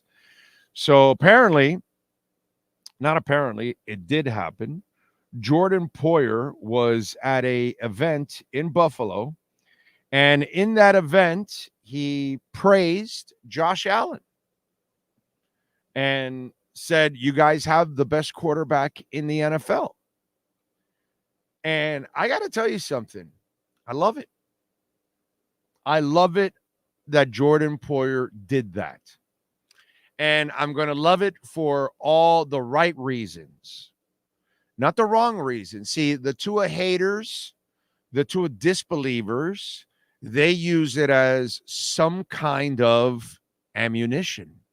Because, of course, they don't believe in Tua or dislike Tua, or since they're already been wrong about Tua, they want to try to, use it as ammunition. Oh, Jordan Poyer, should he have, used those words because he's playing with the Dolphins now? No, he should use those words. He hasn't played with Tua. In fact, let me explain something to you. Jordan Poyer did what a man is supposed to do. Be honest. The guy played with Josh Allen for, 5-6 years now? Whatever it's been, right? 5 years. And he's gone to the playoffs a few times, had some success with the guy. He has spent his entire career in Buffalo. Those fans love him. He's at an event in Buffalo. He probably has a great relationship with Josh Allen. So this is what he knows. The phoniest shit in the world would be for him to come to Miami and say, I'm playing with the best quarterback in the NFL in Tua. Then I would call him a liar. Then I would say, oh, he's just doing PR shit because now he's here in Miami and he's just saying what people want him to say. Why would he say anything like that about Tua when he hasn't played with Tua? He doesn't know how to appreciate Tua or anything like that. He's played against Tua. And he's played with Josh Allen. That's what he knows. Now, maybe a year from now or two, you go on to go make a deep run in the playoffs, or we even win a Super Bowl with the Dolphins. Maybe he'll feel a lot different about Tua at that point. But I don't think it's a slight. It's only a slight for the phonies out there that need this as ammunition. Like, oh my God, is this a slight against Tua? No, dude, this is him being honest, and this is all he knows. Why would he actually be afraid to give praise to a teammate that he has just played with for 4, 5, 6 years, whatever the hell it is that he's there? Why? Why would you? That's respectful what he did. That's classy what he did. Phoniness would be to not show your feelings for a guy that you clearly care about. You played the game. Don't worry about it. When the season starts, Jordan Poyer is going to be the guy that wants to intercept Josh Allen more than any Dolphin on the field. Because that's how it is when you play against your brother, against your best friend. Doesn't matter. There's always a little extra something when you're playing against somebody that you even actually care for. There's a little harder that you're trying. There's a little bit more of an edge. You kind of get bored playing against the same opponent, but when it's your brother or when it's your best friend, the stakes get a little higher because there's a little bit more trash talking. So don't worry about it. Doesn't mean that Poyer is not going to be able to take care of his business and want to play the right way against Josh Allen. No, in fact, he's going to be more motivated than anybody else to play well against Josh Allen. But his praise is, and he said it himself. He said, for 7 years I played here. I loved every minute of it. I'm sorry we couldn't get it done, but you all got the best quarterback in the league. He said while pointing his bat towards Josh Allen. I know that might go viral, but that's okay. And it is okay, Jordan Poyer. I appreciate that of you, brother. That tells me that you're not a phony. You just left Buffalo. You got to have a lot of feelings about the place you just played in. You had a lot of success there. You have a history, and you have a history with this guy. And clearly there must be a friendship. Okay? And to Josh Allen's credit, he's a guy that, and by the way, the way he plays, throwing his body around everywhere, that endears him to all kinds of football players. Not just the one he plays with, but people around the league will end up, even though it's crazy, you and I know that probably will not end well and all that, but in their world, in their gladiator-like world, it's respected. It's appreciated. Anytime a guy is selling his body out for the rest of his team, that becomes the ultimate appreciation out there. So really, it's not something you look as a negative. You look at it like, okay, this is the way it's supposed to be. The guy played with him for a while. Why should he hide his feelings? Why? Because he's playing now in Miami? Because now he's playing with Tua? It's not a slight against Tua. It's not a slight against anything. It's him praising his friend and former teammate, period, in front of a fan base that he has played his entire career. He has not endeared himself or made himself worthy of the Dolphin fan base. Not yet. He just signed a contract. Doesn't mean when Kyle Lowry signed his contract, I was terrified, but lots of people were like, okay, let's see if he can help us. And then you find out, right? And then now you have no respect for Kyle Lowry because he didn't earn your respect as a Heat fan. So Jordan Poyer has to now earn your respect as a Dolphins fan. He has to earn Tua's respect. He has to earn Mike McDaniel's respect. He has to earn Javon Holland's respect, all of that kind of stuff in the locker room. We all know he's been a hell of a player, but none of that means shit the second you line up here. It's interesting because I put out to have some fun a South Florida head coach rankings. I put out there, right? And 1 was Spo, 2 was Jim Larinaga, 3 was Paul Maurice, 4 was Jim Crutchfield, 5 was Skip Schumacher, 6 was Mike McDaniel, 7 was Tata Martino, and 8 was Mario Cristobal. And so I had some guy that was, you're dissing Mario. And I'm like, no, dude, I'm not dissing Mario. I love Mario. But what's he done? But why you put him 8th? Because he hasn't done jack shit. He doesn't even know when to kneel. You got to earn it. Mario played here, and we appreciate when he was here as a player, and we appreciate him as a hard worker and a great human being and all that. But, bro, you got to prove it as a head coach. You've been a freaking disaster so far. Got to call it like we see it. Tata Martino, why is he second to last? Because he doesn't do shit. He rides the coattails of Messi.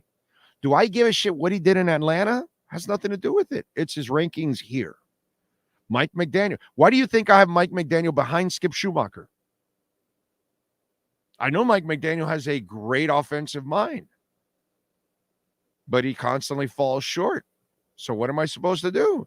And Skip Schumacher made the playoffs, but he made it with less because nobody works with less than Skip Schumacher. So I got to give him a slight nod. Once McDaniel wins a playoff game, he'll jump Skip Schumacher. Pretty simple. Now, Jim Crutchfield, what he has done at Nova is way more impressive than Schumacher, than McDaniel, than Tata, and Mario Cristobal. And Tata has the number one team in the MLS, but what does he do? Nothing.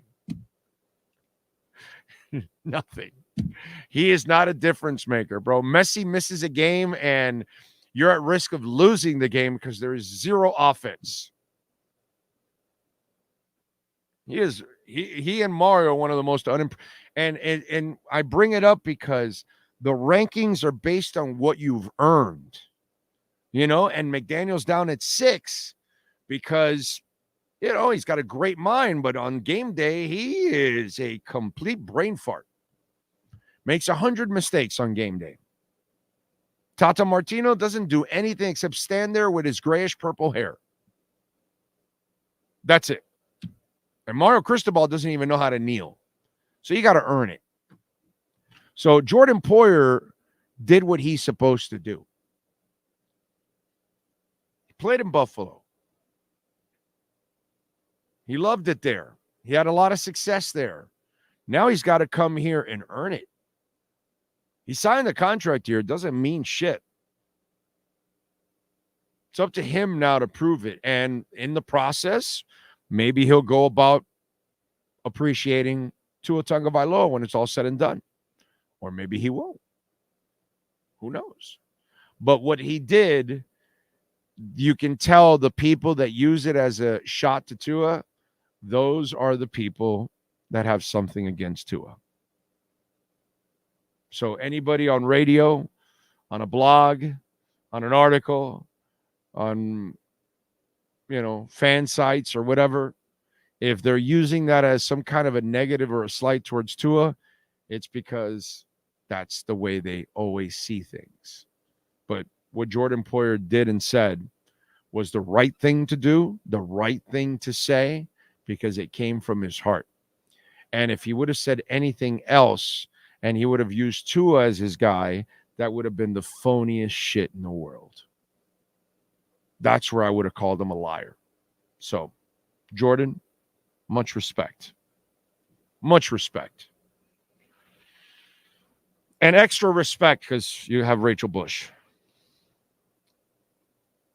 Both Mario and Tata should be... No, let me tell you something, Ray. Mario and Tata are lucky they're only at 7 or 8. Fucking lucky. They're fucking lucky that Katie Meyer retired. She would have been ahead of them. They're fucking lucky that Dusty May left to Michigan because he would have been ahead of them. They're supposed to be 9 and 10. Problem is, I can't include the new coaches now in the list because it's not fair. They haven't done anything to... I can't degrade them or upgrade them. Can't do any of that. I had to exclude them, unfortunately. Lucky that Katie Meyer retired and Dusty May left to Michigan because both Katie Meyer and Dusty May are 1,000 times better than Tata and Mario. They're lucky. That list is supposed to be 10 deep, and Tata and Mario are supposed to be at the bottom of that list at 9 and 10. So they should consider themselves lucky that they're 7 and 8. It's a gift from the sports gods. Gift.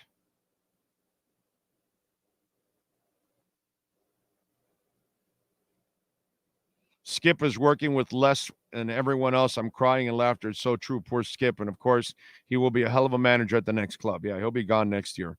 And then, and Mario and Tata will move up by default.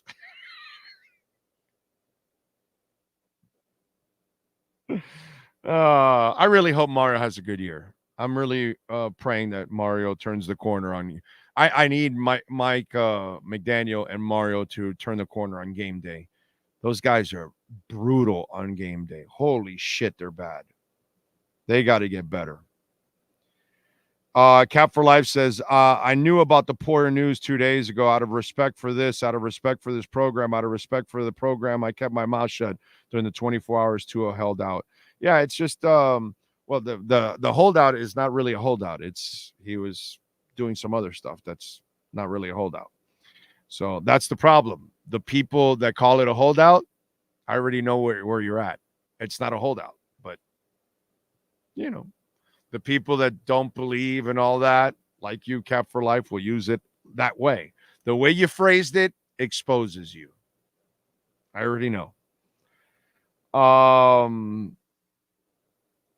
The Tua haters need to calm down because even though he's emotionless when things are going bad in games where I wish he had some P. Manning and Brady emotional fire in him, yeah, he's not really going to be the guy that's going to call out people and in those kind of moments. He's more the guy that's going to encourage you in that moment. Yeah, he's different in that sense. Yeah. Yeah. The goal is to get as much Bitcoin as you possibly can until the price goes parabolic. Evan, I wish people had your common sense, bro. You know, I just wish people had your common sense. I have a friend of mine that, like, I give him some facts. So you think I should keep buying Bitcoin? I'm like, yo, bro, I've been telling you to buy Bitcoin for the last 2 years. Don't stop buying. What are you talking about? It's like, do I have to reassure you every time? It's like, you know, yeah. That's usually the case. Big O, don't mind if we run a finesse offense as long as Weber establishes a physical defense. I mean, listen, this is what the coach wants to do. That's why he went and got Jalen Wright, because he wanted to add another running back that's exactly like the other two. And since they were both banged up, so he is dead set on running his speed offense. We want a power running game to be added. It's not what he likes. We want the big receiver. It's not what he goes. It's not the direction he goes in. So we keep trying to put the square peg in the round hole because it's not his philosophy. This is his philosophy. So that's why he got the extra back. And now let's see if they can run the offense that he normally would like to run. Let's go. Hey, don't forget to smash the hell out of the like button, please. Okay. And visit our friends at Toyota of Hollywood. We're going to be there the second Wednesday of every month. They've got over 2,000 Toyotas in inventory, new and certified pre-owned. They've got amazing savings going on right now. They've got 2.75 financing for 4 full years, 0 down. Man, I'm telling you, so get on down there. Go check it out. The great people at Toyota of Hollywood. Go see my guy, Herbie Lopez. He is the man out there. They've got $500 rebates for military personnel and retirees and veterans. So check it out. College rebates for college grads, $500 off. Folks, they're even hiring service technicians. So if you've got some skills, let's put it to work. 1841 North State Road 7 on 441 between Hollywood and Sheridan. You want a hotline to call, 844-367-5458. Call them. It's Toyota of Hollywood. All right, let's do it, baby. Let's get to our Caneswear Miami Hurricanes report with the one and only Manny Navarro. And don't forget, visit our friends at Caneswear at caneswear.com and use our code BIGO10. You will get 10% off if you walk in person or online. And by the way, if you order online and you order over $99, you will get free shipping. Let's go to Manny Navarro and our Caneswear Miami Hurricanes report. The viewpoint statements or beliefs expressed on the following program by the host, guests, or callers are not necessarily the opinions of FantasyXS.com, Media Group Inc. ownership, management, sponsors, or website. If you're a Miami sports fan, there's only one store to go to, and that's Canes Wear at Miami Fanwear in Davie. They're your one-stop shop for all your inner Miami CF, Canes, Dolphins, Panthers, and Marlins merchandise. They have hats, t-shirts, game day jerseys, and so much more. Located at 2655 South University Drive in Davie, and open 24/7 online at caneswear.com or innermiamiwear.com. Call them at 954-835-5597. Caneswear, the spot where inner Miami and all Miami sports fans shop. Time for Canes fans to get what they want. Information, insight, and perspective. It's the Canes Wear Miami Hurricanes Report with Manny Navarro. Exclusively on a Big O radio show. Here's Big O and insider Manny Navarro. All right. How you feeling, man? You feeling good? Feeling good. Oh, how about you? Good. I've been doing this for 34 years.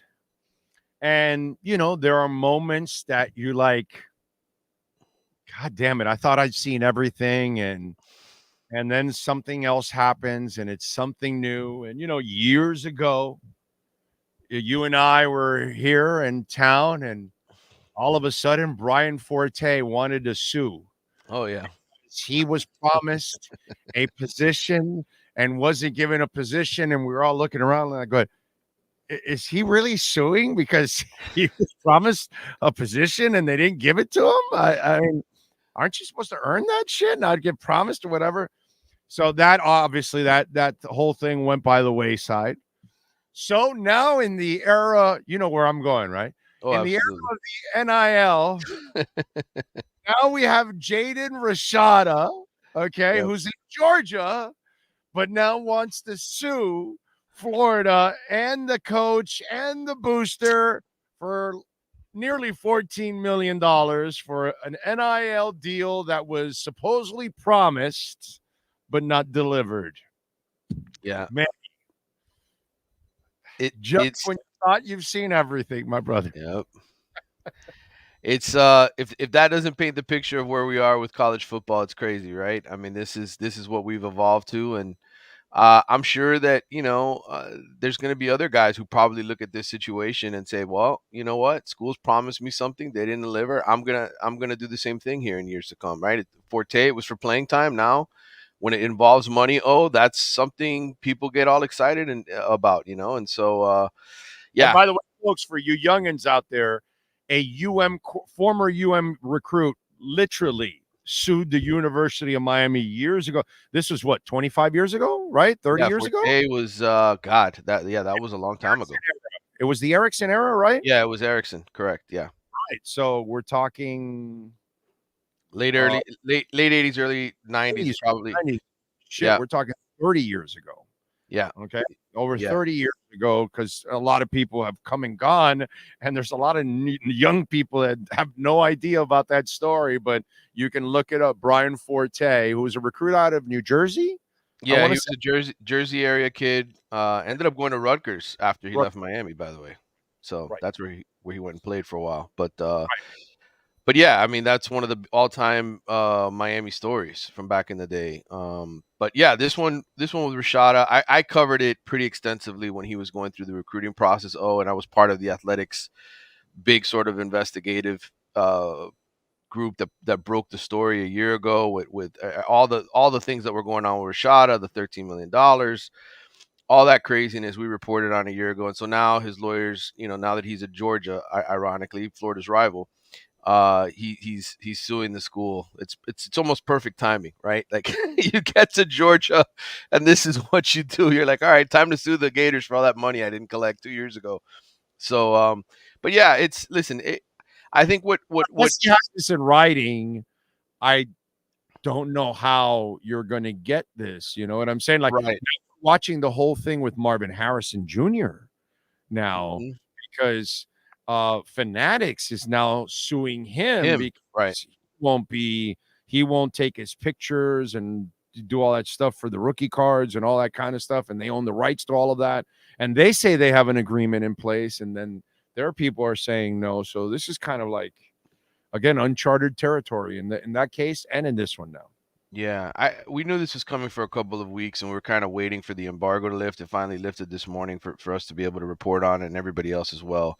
But Florida has yet to comment on it. I reached out to John Ruiz regarding his sort of involvement in it. There's no written proof I know involving Ruiz that he offered Jaden Rashad a $9.5 million. They are literally saying in the lawsuit that it was a verbal agreement. So I don't know how Jaden Rashad is going to collect unless he's, like you said, got written paperwork from the people he's going after saying that this is legit. So I think Florida law, if there's a verbal agreement, you can technically try to sue, but I don't know that anybody's going to, unless you have it in writing, brother. I don't see how somebody processes this. All right, what's the latest on the recruiting side for the Canes? Well, look, they're going to start hosting visitors here on May 31st. That's the first official weekend of the summer official visit. So they'll have a bunch of kids here in town soon from out of state, from all over the country. And so, look, they're right now they've got 7 commitments in this class. They added the big offensive lineman from up in the Jacksonville area, the underrated kid who everybody thinks is going to maybe be the next Inez Cooper. So that was a good pickup for them. But they're looking to just do well on these visits, man. I mean, Mario, again, back-to-back top 7 recruiting classes for this program. That's if you want to get to be the Alabamas and Georgias of the world, where you're really competing for championships and have really loaded rosters, you got to recruit like that every single year. So they're going after the best of the best in the country once again, and now it's just a matter of impressing them during the visit, and hopefully by the time commitments start to happen in July and August, when guys decide to wrap up a spot, they're playing good football, and they carry that momentum into the season and finish it off in December with another top 10 class. Look, it's hard without results to continue to recruit that high. So I think this is the year where now the results have to follow up whatever it is that he does in terms of landing commitments in the summertime. Is there a specific, because you've been pretty good on specific names, like, no, this one guy are targeting, and like the last times you've told us a guy, it was the running back the first time, and then it was the defensive tackle, I believe. Yes. I don't remember the names, but I know that you were like, no, they really want this running back, and sure enough, that weekend they got him, and you did the same shit with us a couple weeks ago. No, they really want this defensive tackle, and sure enough, they ended up getting this defensive tackle. So yeah. Well, I mean, look, there's Sportstradamus. Let's go, Sportstradamus.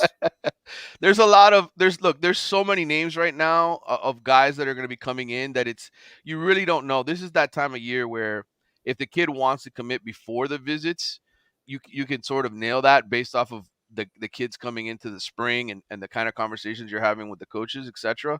Right now, I think we've kind of entered that next window where I don't think there's going to be many more commitments, if any, until after the visit period is over. It's kind of just the way the flow is year in and year out. But there's tons of guys that they really, really like. I mean, this Zion Grady kid, top 100 edge rusher from Alabama, is somebody that they've really been hot and heavy on for a long time. Write down. Zion Grady, yes, from Enterprise, Alabama. You have Usmain Kroma, a running back out of Georgia. Another 200-pound running back. You know how Mario loves those guys. Top 100 guy that they really, really like and want to get. They got Byron Lewis, who's here in their own backyard, another 4-star top 200 type prospect from American Heritage. There's a lot of kids that are going to be coming on campus here the next few weeks, and ultimately you don't know until after they visit what the deal is. A big one for them in-state wise, Jamie French. He's a 5-star kid from Jacksonville Mandarin. A kid who I think initially was committed to Alabama, and then when Nick Saban left, it kind of reopened everything. He's like the big prize in the state. He's the number 3 player in the state. The receiver position is something that Miami feels like they really, it's a very strong position for them going into the season. They expect high levels of production with Cam Ward. How do you sort of put the cherry on top after a great season with Cam Ward? By landing a kid like Jamie French out of Jacksonville, who I've gotten to know here over the last 2 years on the 7-on-7 circuit. He's a kid that just, I think, wants to be a part of a big-time program. And if Miami can go out and show the results on the field this year, I think they land a kid like Jamie French, who's one of the best, if not the best receiver in the country this cycle. So, it'll be interesting times ahead. But I'm confident in Mario and I'm confident in this team. I think they're going to have a good season. All right. I read an article where they have like the price ranges, like the salary ranges for positions for players in college football. Is that something that's pretty accurate overall? Like the QB range 500 to 800. I think I remember the running backs were like 200 to 300. Is there a scale that you guys have developed? I mean, I think people are throwing something, or what's the deal? I think those are prices. Those are numbers we've heard specifically for certain guys. That doesn't mean everybody is earning that much. I think the one thing you have to remember here, the elite might get more and the lesser might get less. I get that. Correct. And I think, one aspect to this all is if you are Georgia, if you are Alabama, if you're Ohio State, if you're a team that plays in the college football championship every single year and has, elite recruiting classes, puts guys in the NFL. If you're humming, if you're one of the best programs in the country, you're not going to have to pay as much to get a guy to come to your program. You're going to have to overpay if you're Miami or a program that's struggling to try to make your name for yourself. So that's the one thing. This isn't like Major League Baseball or even the NBA or the NFL where you can sit there and say, this is really what a guy is worth. No, because he's worth something different to every school that's recruiting him.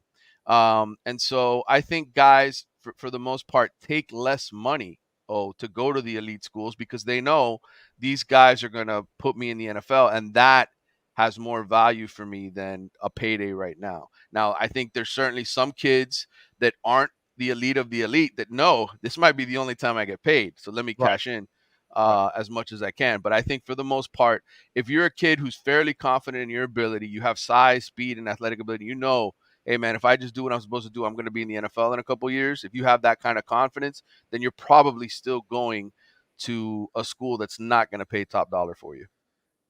All right, folks, don't forget, if you go to Caneswear, use our code BIG010, you will get 10% off, or online. You can also use our code. You will get 10% off. So if you need to order online because you live out of town or you live too far, make sure you use our code. And if you order online because you live too far, if you go over $99, you will get free shipping. Caneswear.com. Manny, what are you working on The Athletic so Canes fans can check you out? Well, we're gonna be picking up the recruiting coverage here next week. I have a couple things. I'm doing one on the SEC where I'm kind of looking ahead to all the big storylines with the visit season in the summertime. I'm doing the same thing for the state of Florida, so Miami, Florida, Florida State, UCF, all the big time schools here in the state. I'll be doing the same thing for them as well. So that's what I'm working on as far as story. I'm also doing a ton of my off-season analytical research on the ACC, so I can talk intelligently not just about the Canes but everybody in the conference. That's how I'm spending my afternoons and mornings sitting here just diving into the numbers and looking at, okay, this guy's over here. Now the transfer portal's made my job a lot more complicated because this constant movement of guys just leaving, getting run off. You're like, where did this guy go? Oh, he's here now. I'm telling you, all the guys who do these off-season magazines, all the guys who used to do it, like Phil Steele and all them, like, it is not an easy job. I do my own research, my own stuff, just because I want to know things. I call people, I talk to people. It's not easy to do with all the player movement. It makes this a really tough job now. No, that stupid portal tracker too. I mean, it's a pain in the ass now. It really is. But you got to stay on top of it. And so I sit here and I build my team databases. You got to do it. But here's the problem now for the sport, okay? Because you're doing it like, the hockey draft. You're doing it now like the college basketball draft. You and I grew up that we actually knew all the players that were getting drafted in the first 2 to 3 rounds in the NBA draft. There used to be 3 youngins, okay? Like, Grant Long was drafted in the 3rd round, but those of you, you're a little young, you don't really know that, but we actually knew all the players. Yeah, it was easy to remember them. Because they were all college players. They weren't European players. Right. And they were all in college for 4 years. Yep. So we used to watch them for their entire careers. They weren't rare that would leave in their junior years. Like you would have to be really special to leave in your junior year, put it that way. So it was only a couple of guys that would leave. And even that, you would know those juniors because they were playing since they were almost freshmen pretty much. So it was a different ball game. Now we've gotten to a point where we don't recognize the draft and it's harder to follow. And now college football, it's going to be harder to follow because too many people are changing within their first 3 years of playing college football. I've tracked guys that have been to 4 or 5 different schools. Like literally, I'm sitting there and I'm like, this guy is on his 5th school. College is supposed to be 4 or 5 years tops. It's making it harder for a fan to be a fan. Yeah, because I've already watched it in other sports, how it's affected when you don't really know the players and you can't follow them and you don't know where they go or where they come from. Your sport becomes disconnected in certain times from your fan base. The NBA draft is one of those where you really don't know anything that's going on in the NBA draft. It's kind of like the baseball draft. You don't know any of these freaking kids. That's why nobody ever connects with the baseball draft. And this free agency that's hit college football, it creates a disconnect. Yeah. It just does. It makes the job. That's why I kind of marvel. And people call me the Florida State fan all the way, even though I've got the UM banner behind me and I'm wearing an orange shirt. But they call me a Florida State guy. But you got to give Mike Norvell credit, dude. Like that guy, the way he built that team to go 13-0, like he picked dudes off of Albany and Central Michigan and Western Michigan, and like he knows what he's like. You just have to tip your cap and say, bro, this guy's good. He knows what he's doing. Because it's hard to just keep track of it all. How does he do it? And not only do it, but pick good players. Quarterback got better every year and was a freaking stud. Let me tell you. And I hate the fact that I have to give him credit, but I thought the Jets did a brilliant job of drafting him late and use him as a developmental project. I thought that was really smart on their part. Yeah. Listen, it's the new world of sports, brother. It's what we got to deal with. But yeah, keeping me busy, man. That's my offseason. People are like, wow, you're not writing a lot. Well, I'm sitting here doing 8,000 hours of research so that when football season starts, I can talk intelligently about every single team that I write about. So it's not easy. Because we're too stupid and uneducated to actually know where everybody is. So, yeah, we kind of need you to guide us. So, yeah. Help us. Because there's too many changes to keep. I can't keep up with it anymore. I don't keep. Let me rephrase that. I don't keep up with it anymore. It's just I just wait for you to hit the field and let me see what you're doing on the field, bro. I don't care about you getting recruited or whatever because that doesn't mean shit until I see you actually play. And you're here. If you're not playing, then and it's funny because these recruiting websites still kill. There's still people signing up. They want it, and I'm like, dude. Go back and look at like the 2020 recruiting class, the 2021, like the ones that just came in and look at the number of kids that actually stuck around for all 4 years. Yeah, they're mostly gone. They're all like, you might have 2 or 3 kids that actually spent all 4 years at that school. And this is like, I'm looking at I'm doing Wake Forest today because I'm doing the whole ACC. I'm looking at Wake Forest is losing guys. Like, it's not just Miami, it's everybody. Wake Forest is having kids take off after 2 years. So it's the way it is. Some of them got there and go, oh, shit, we got to hit the books in this place? Come out of here. Wait a minute, this is actually an academic institution? Right. Oh, shit, bro. Because that's one thing. Was it Jim Grobe, right? He was there for a few years? Yep. It was Grobe, right? Grobe was the one who had success there, right? Man, and every time I would run into his kids in the combine, man, on point, bro. Yep. On point. Just like young men. They were already young men, and you're like, wow, this guy. But again, you've got to hit the books in that place. And usually you get some pretty mature kids coming out of Wake Forest. I'm sure now with NIL, a couple of those kids snuck in going de caro. Yeah, exactly. Shit, bro, I got to really work here? No, I'm out of here. I got to get out of here. All right, follow him on Twitter at Manny_Navarro and catch his work there at The Athletic. Better yet, subscribe so you can stay on top of it. Manny, as always, thank you, my man. We'll catch up on Friday. Good talking to you. See you later. Thank you, sir. There you go. The great Manny Navarro, as always, coming through for us.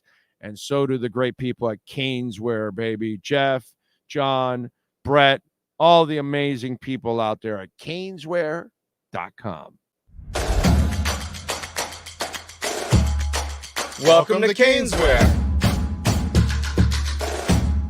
New store, new items, same great experience. Family owned and operated since 2010, Caneswear has the latest merchandise from the Miami Hurricanes, Miami Dolphins, Florida Panthers, Inter Miami CF, and more. Come visit us at our store in Davie on University Drive, just south of 595, or online at caneswear.com. Caneswear, the spot Miami fans shop. All right. Let's go over some of the stuff going on at Dolphins camp. Go ahead, Sean. What do you got? No, that's what I was about to tell you. Never mind. Go ahead. What do you got? Because I was going to start, so you're already ahead of me. What do you got, baby? Let's do it. What you finna to have? What info do you have?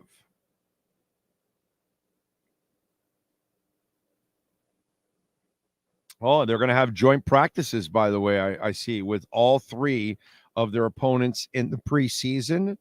The Dolphins will also be mindful of protecting Jalen Phillips and Bradley Chubb as they recover from injuries. When they were asked about their walkthroughs with the new defense, McDaniel referenced them standing, though. Tua dropped 10 to 15 pounds, according to Cameron Wolf. He's down 220 to his ideal playing weight, seeking more agility and escapability. What else do you have, sir? Pupart was asked right off the bat about the attendance, off-season program attendance question, and his response was that Tua has been there, hasn't been there, meaning indeed has missed some work, but not all, saying there's been communication all along. Right. Yeah. It's what I told you guys. He's got the QB coach. It's what he's doing on the side. They're voluntary. Not a big thing. But Poop probably needs it to stir it up a little bit, so he gets the info to stir it up in his conversations. That's all.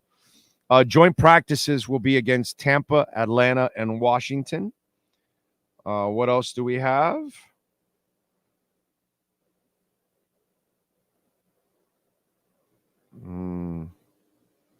On contract talks, Mike McDaniel says, I don't want any of that burden in my life. I think it's important that the player-coach relationship is put on a pedestal to where you don't tinker with that. My job is to get him better. Asked about the Tua negotiations, and he's not getting into it, which is a smart thing to do for a coach. What else?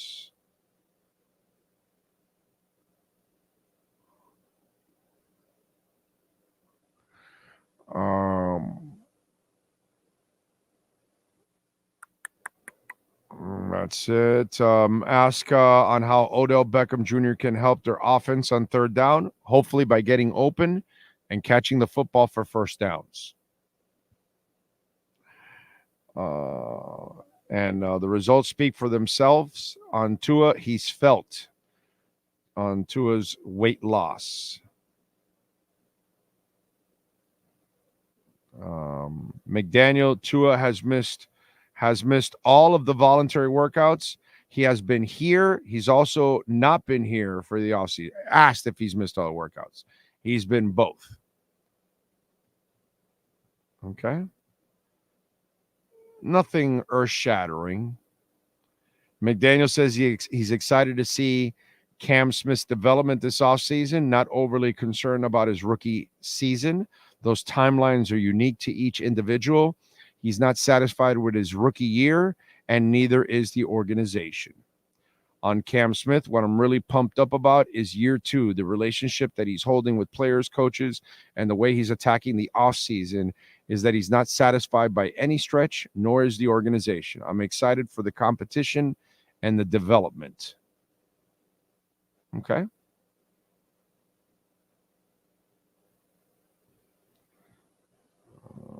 What else?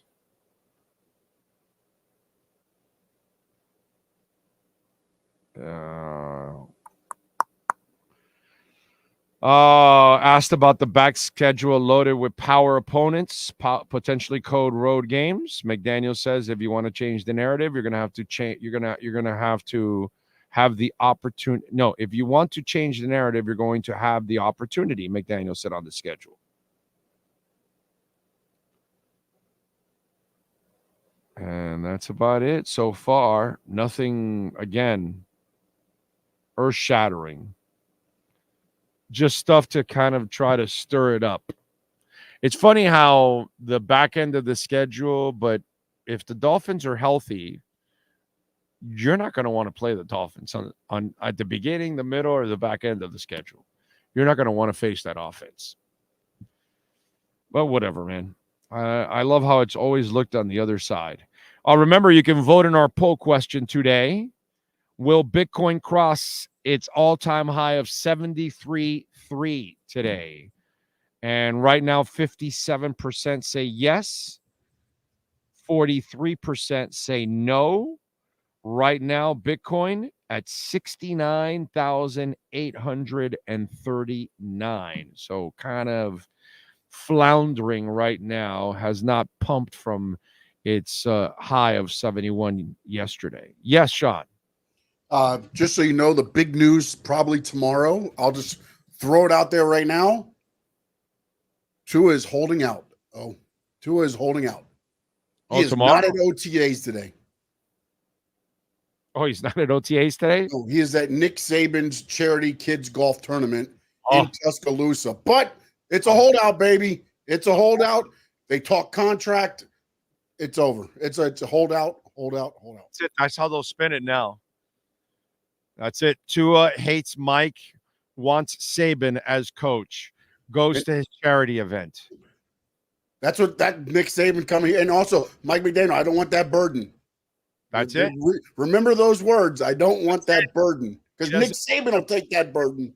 That's it. That's it. In fact, I think I saw Little Debbie's truck over by the facility today. That can only mean one thing. If there's a Little Debbie's truck hanging out in Miami Gardens, they're firing Mike McDaniel. Tua went to Saban's charity over Mike McDaniel's OT. That's it. Tua hates McDaniel, hates the Dolphins, hates everyone until they bring Saban back to the Miami Dolphins. That's it. That's exactly what's going on. Yep. Tua's holding out. He wants Saban and the Little Debbie cakes. It's amazing. By the way, props to ESPN. Did you see when they had Saban on? Everybody was eating a Little Debbie's cake. They brought it onto the set, and everybody was eating. And there's Saban all happy eating his Little Debbie's cake, and then everybody else is kind of forcing themselves to eat it. That was good. So, folks, if you see a Little Debbie's cake hanging around the facility, you know what's going on. Tua's holding out. He hates Mike McDaniel. He went to Saban's charity event over an OTA. How dare he? It must be over. Yes, sir. I say, if you want to check out the odds, you can go check out the Hialeah Park Casino app right there. There you go. $100 first bet. No regret first bet. Right there, baby. And remember, when you open an account with Hialeah, and if you're listening on audio, you can go to the Hialeah Park Casino website and open up your account. If you happen to have a Hard Rock one, don't use the same phone number or email. Use a different one. That way you can make your bet, get your $100 no regret first bet after that, and you are rocking, dude. It's awesome. So take advantage. Big O, one of the best rides in Universal is 20 years old today, the Mummy. Fun fact, it's been voted the best indoor coaster for the past several years. So good, so much creativity, really puts you in the film. It is actually a great ride. I do enjoy it. I've been on it several times. If I was Greer, I would add to Tua's contract golf incentives. Definitely. If he shoots an under 65, he gets $1 million bonus. I'm with you. If he gets a hole in one, you give him $10 million against the cap. I'm with you. Let's do that. Oh my God, classic. Little Debbie truck. Saban's favorite. Well, it's going to happen, right? If you see a Little Debbie's truck, this is what's going on.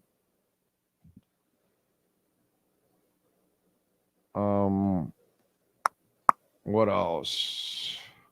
On David Long wearing the orange jersey yesterday, he felt he had more to offer to the team than what he did in 2023.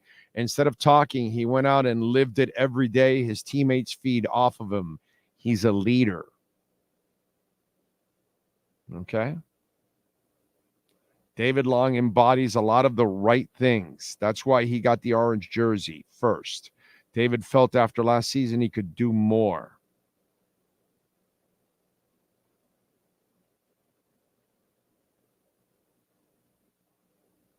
Right. I'm telling you. And by the way, if Tua does well at the golf tournament today, I think he should have the entire summer off, training camp and the preseason. What do you think about that, Sean? Right? If he wins the golf tournament today, give him the entire offseason off. He doesn't need it. Make it happen. Yeah, bro. He doesn't need to work with the new center. Get his time in with OBJ or it's not important. Not important. So if Tua wins the tournament today, you know what you got to do? $10 million bonus against the cap and give him the entire summer and training camp off and preseason. Okay? I think maybe that's why he denied the first contract. It didn't have the golf incentives. Exactly. It's a good point. That's a good point right there, dude. That's a really good point. Big O, I heard that Tua has not even learned the playbook yet. I know. He does it by osmosis. I don't know if you guys know about this, but Skyler reads it, and then he just kind of like he concentrates and then reads off of Skyler's mind. Mike White also, goes through the playbook and then osmosis. And then he just kind of like he's in another room, and then it just all the information just gravitates and goes right into his brain. So Tua really doesn't have to even be in the classroom. Osmosis is a beautiful thing. Did anyone ask Mike McDaniel who's the best QB in the NFL right now?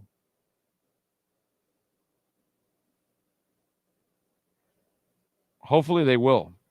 Hopefully they'll ask him an incredibly stupid question like that. If Tua wins a golfing tournament, he will be presented the trophy by Brian Flores. Now that would be an honor. I think that would be something that would work out just perfect.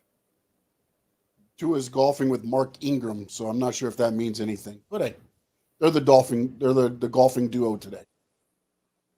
Oh, wait a minute. Mark Ingram played for a long time in New Orleans. Yes. Let's start tying him.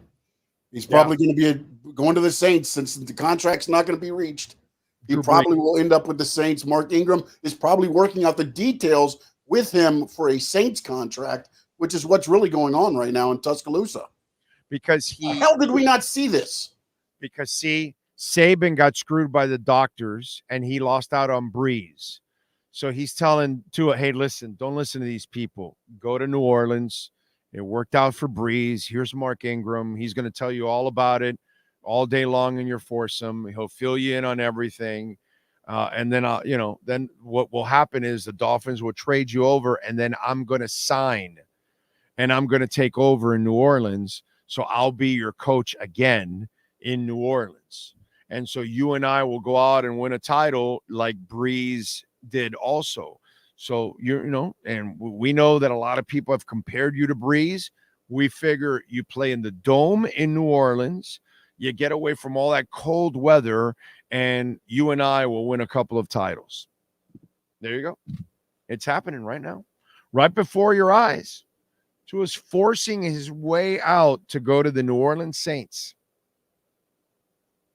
In fact, the Little Debbie truck is now in front of the New Orleans facility, not the Dolphin facility. We had it all wrong here initially. We were thinking Saban and my no. Saban is going to stay right there.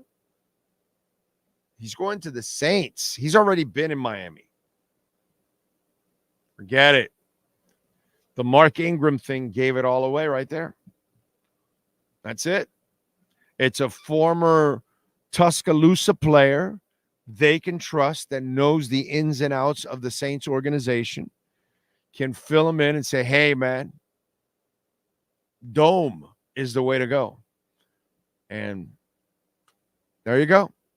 Now, if, it's a big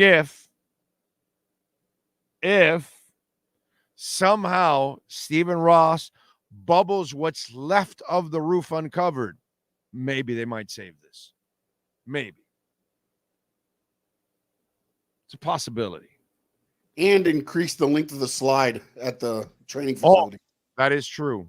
That is true. He needs a longer slide because it's too short of a ride, I was told. So, yeah, they need a longer slide. He's got to have. Oh, and by the way, I think they also want a putt-putt range also put in there. Kind of, you got to practice the short game. It's just one of those things. So they should add an executive course for Tua, all par threes. Yes. Take away of some of the parking lot, add a little over there on the other side of the Baptist Health. I think we nailed it. I think we've got it all down pat. Yep. Tua to the Saints. Saban's going to the Saints. Little Debbie's going to the Saints. It's in a dome. That's it. It's going to happen. Yep. What a shame.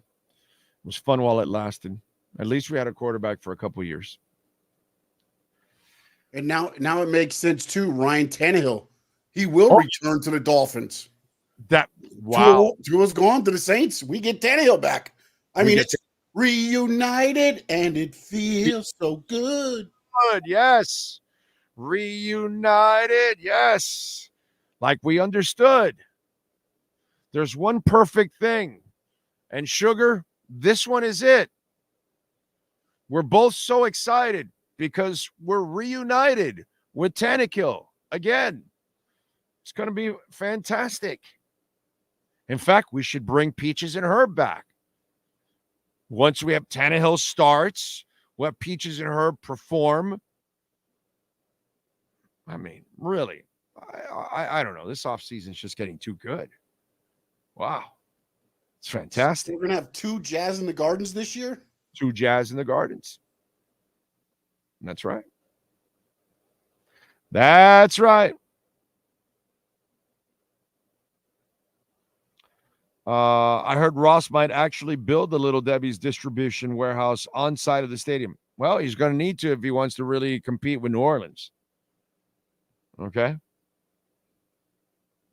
Ryan Tannehill is the funniest nickname ever and accurate as a mofo because that guy can kill your season, kill your drive, kill your players.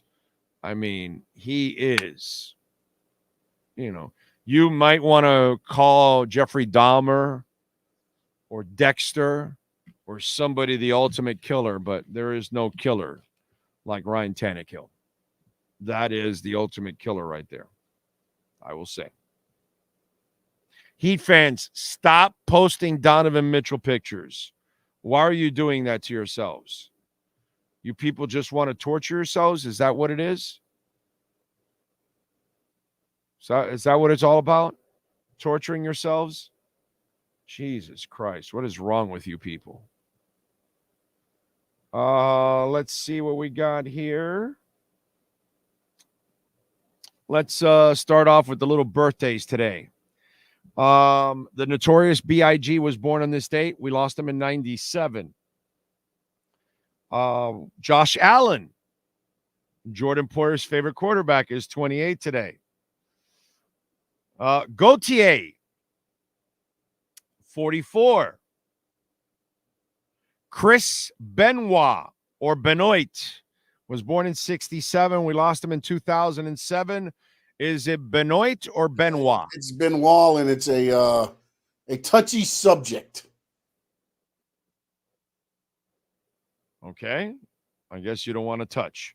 Yeah, I'll tell you, he was a great wrestler, but outside scumbag? It was a murder-suicide is what it's being classified as, with him and his family. Oh, God. He murdered and then killed himself? Yeah. What a loser. Mr. T is 72 years old today.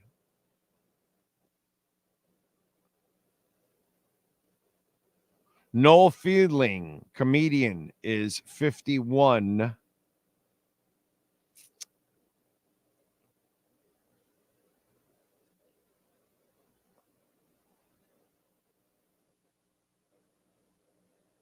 This is a kind of a weak list here of entertainers.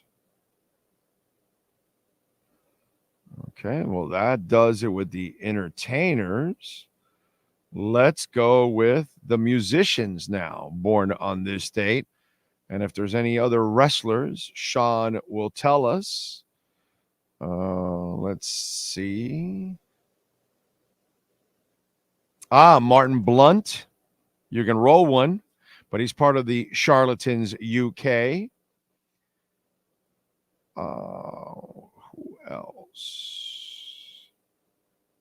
Stan Lynch, songwriter, record producer, and original drummer for Tom Petty and the Heartbreakers, was born on this date in 1955. Also worked with the Eagles, Don Henley, the Fabulous Thunderbirds, the Jeff Healey Band, Tim McGraw, and Ringo Starr, which tells me he's got some skills. Leo Sayer, born on this date in 1948. When I need you, I hold out my hand and I touch you. Bill Chaplin, American singer, songwriter, keyboardist, joined Chicago in 1981, was born on this date in 47. And he also played with Peter Cetera, too, and his band. John Dalton, bass guitarist for the Kinks, was born on this date in 1943. Hilton Valentine, original guitarist for the Animals, was born on this date in 1943. Ronald Isley, of course, the Isley brothers, born on this date in 1941.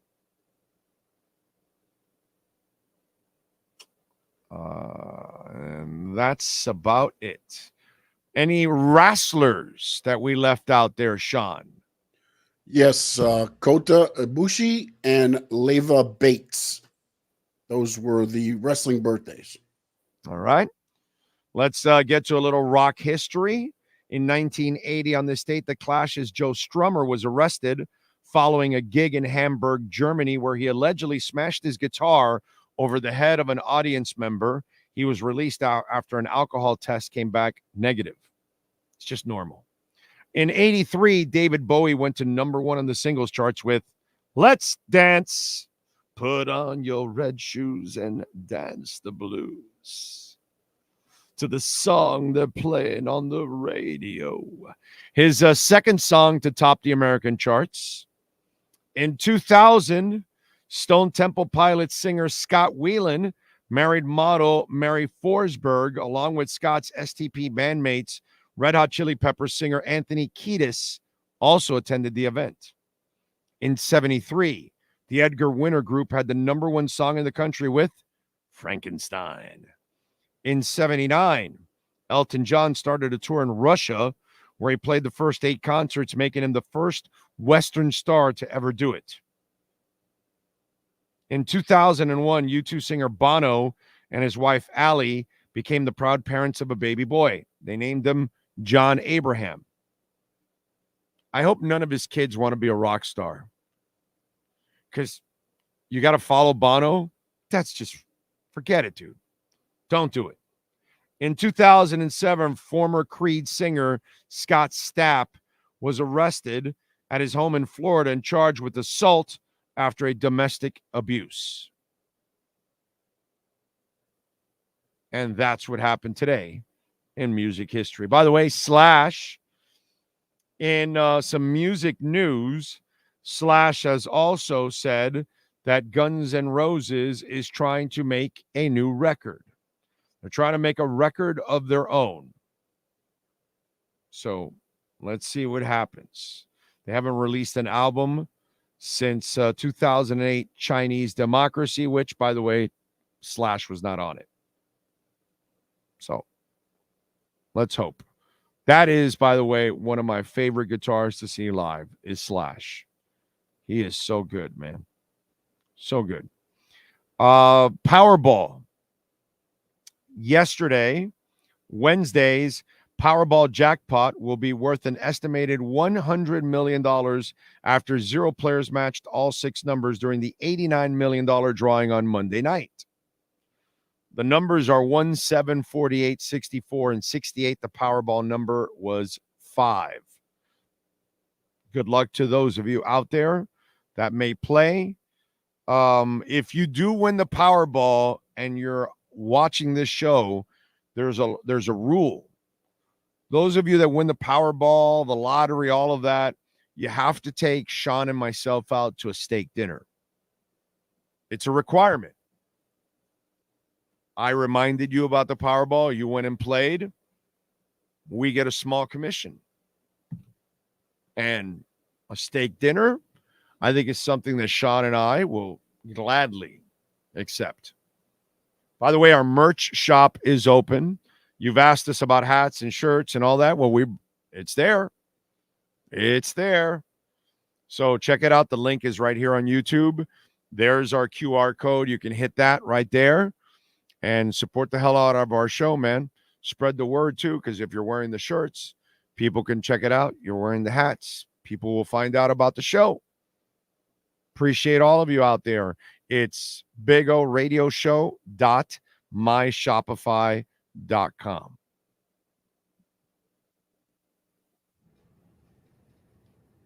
All right.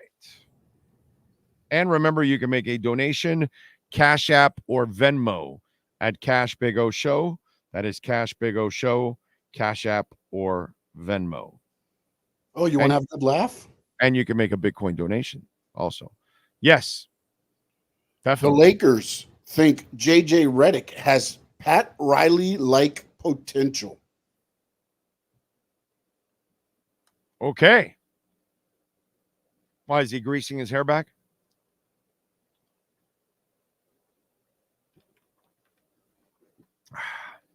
Pat Riley's not wearing those silly suits where you put one button and it looks like the suit, the jacket doesn't fit. By the way, I think that style is ridiculous. I don't know. I guess I'm old. You know what I mean? But there's no way I would buy a jacket that is supposed to look like it barely fits. It doesn't make any sense to me.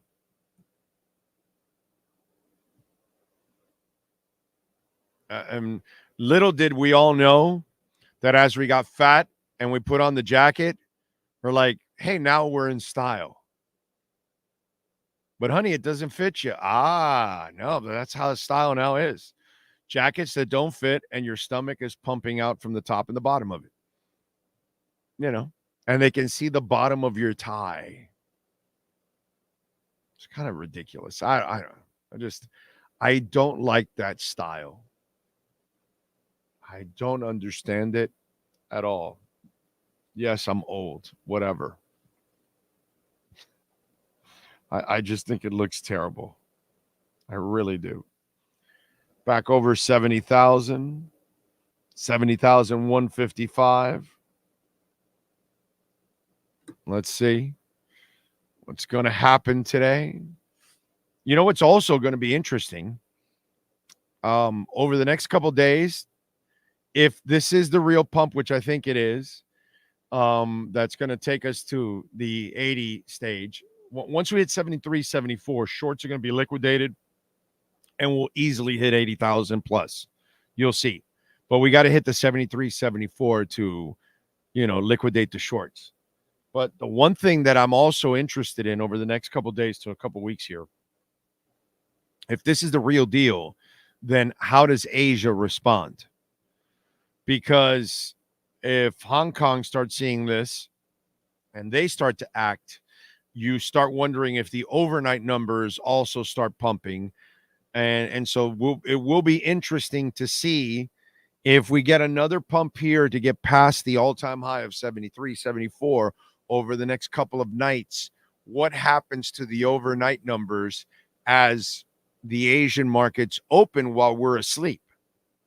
They go back to sleep when we're awake, like right now. You understand? So it's interesting to see. And that's the thing about crypto. It's 24 hours. So I'm intrigued to see, because we are on the brink that once we cross the 73, 74 mark, the shorts are liquidated, takes us to 80, and then we start pushing to 90. Then I think FOMO starts stepping in from all over the world, because then people are then impressed. They weren't impressed at 16 or 26 or 36 or 46 or even 66 because the all-time high was 67. So they're like, yeah, and you already hit the all-time high. So it's weird. Retail doesn't really, the average person is called retail. They don't really freak out and start getting in until it's obvious, which will then be the 80-90 club. And then when Bitcoin hits the 80-90 club, oh man, ugly. Beautiful in our sense, but you know what I mean. The numbers are going to get crazy, absolutely crazy. Okay. People wearing the large clown pants as well. Oh, yeah. Hanging out and with your underwear's out and all that. Yeah, well, that's been a terrible style for a while. I just don't think a suit a coat that barely fits, basically a fat man in a little coat. Drago just nailed it. That's what everybody's walking around like, a fat man. Even if you're not fat, but you're wearing a jacket like if you're fat, because it doesn't fit you. It's just weird. Just an odd thing. Big O, no one should take the Lakers job. Well, it's whoever LeBron brings in. LeBron's the one that's hiring right now.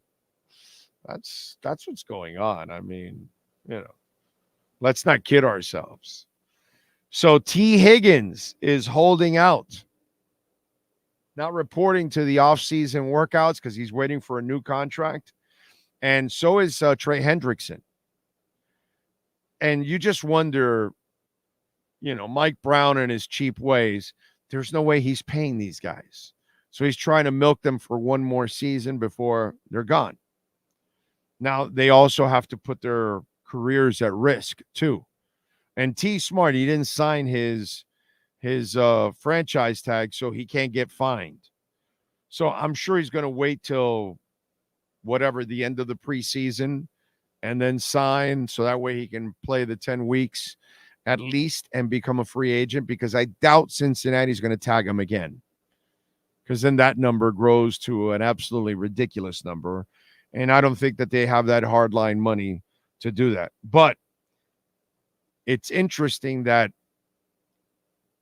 if that was going on here, you guys would be losing your minds that your best pass rusher is not going to be paid, and your second best receiver, arguably your most reliable receiver, right? Because while the other guy is, the bomb, he has been injury prone. T's been very durable overall. And T. Higgins is going to get a monster number one contract, which that's why Cincinnati's not going to pay him. But if this was the case, first of all, Stephen Ross would not be an issue. If the front office thinks, no, we got to keep these guys because we got to make a run. And by the way, Chris Greer likes to pay number one wide receivers. Well, they've got 2 number ones there in Cincinnati. He would pay this guy. And he would pay Trey Hendrickson because he's a pass rusher. But you guys would be losing your minds because Cincinnati has the potential to challenge for a Super Bowl. If Joe Burrow can stay healthy, which it's been a problem for him, man, they can be pretty damn good. But I was thinking about it this morning. Can you imagine the football conversations we would be having if we would be here dealing with the T. Higgins and Trey Hendrickson situation? The Tua stuff is not really, there's no holdout going on. There's no animosity. There's no nothing.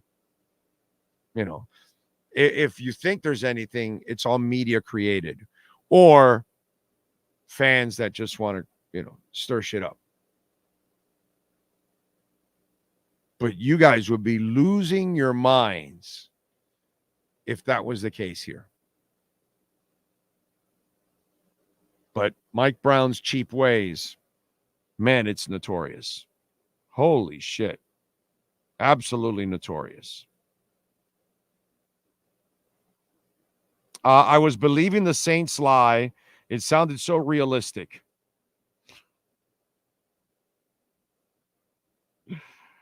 I'd give you all each 5 Bitcoin if I want. Oh, damn, Evan, that's very nice of you.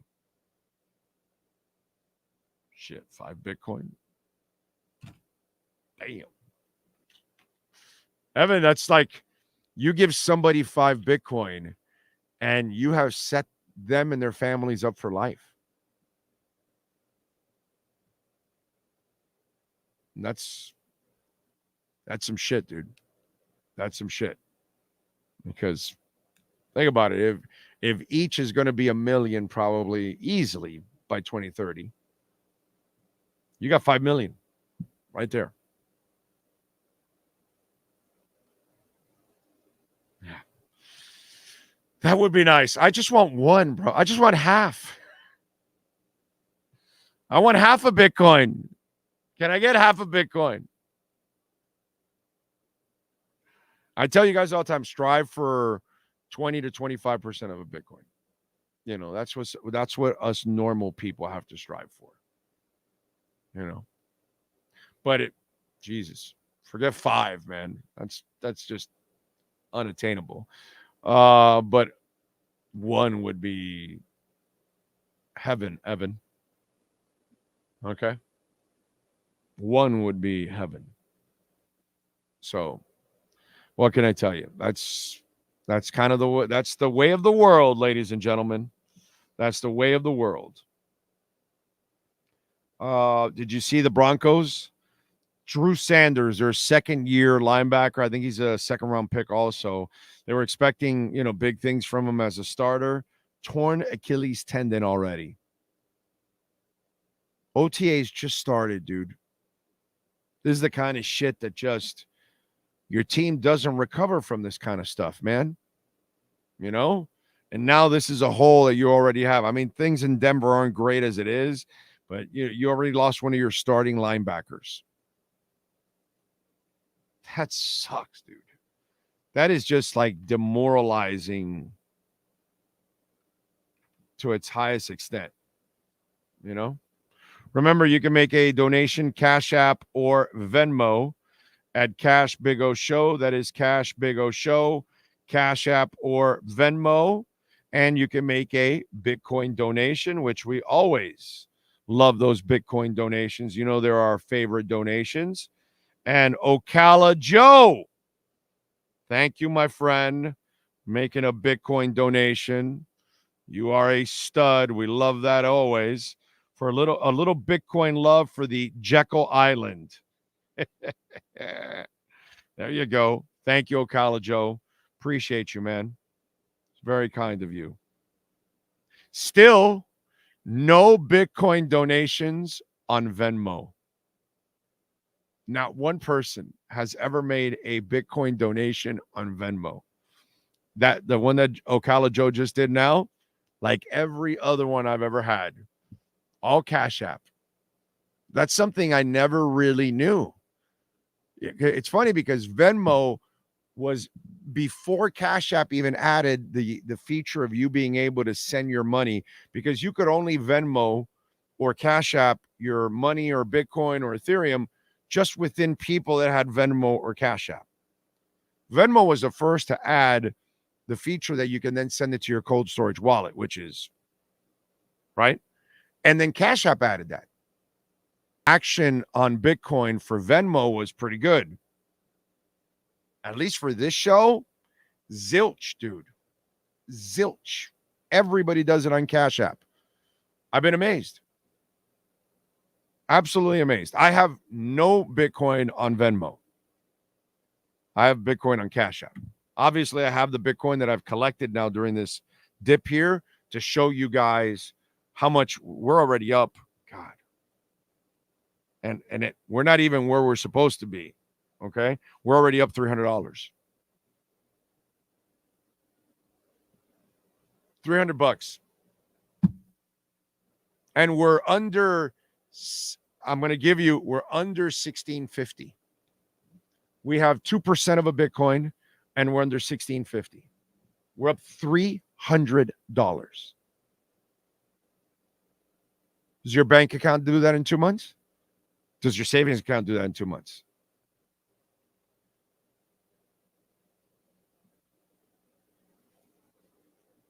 So you put $1,300 into your savings account. In 2 months, you have $300. Why should you have a savings account? You should have a Bitcoin account. I'm gonna show you where we're at when it hits 80. Okay. I'm gonna show it to you. And this is getting in the 60s. 59, 60, 61, all that, because when it went down there is where I kept buying. Every time it would dip, I would buy there. Boom, buy, boom, buy. And then whatever you guys have donated. Like Ocala Joe just did. Which he raised my average. It's all good, Ocala Joe. There's no nothing, because it'll be at 90 and 100 soon. That's what I tell her. My buddy is like, but bro, it's 66. And I go, so when it's 130, what are you going to do? You're going to say it's 130 and you don't want to get in, but you could have gotten in at 66 and doubled. When it's 130, you're going to double. Well, how do you know it's going to get at 130? Didn't you ask me at 16 and I told you it would go over 100? Yeah. Well, it's now at 70 and you could have bought at 16 when I told you. This is a good friend of mine. It's like, you know, I make fun of him because he listens to Elizabeth Warren. He does. He's one of those Dems. It's like, dude, they're lying to you, bro. Why do you keep listening to them?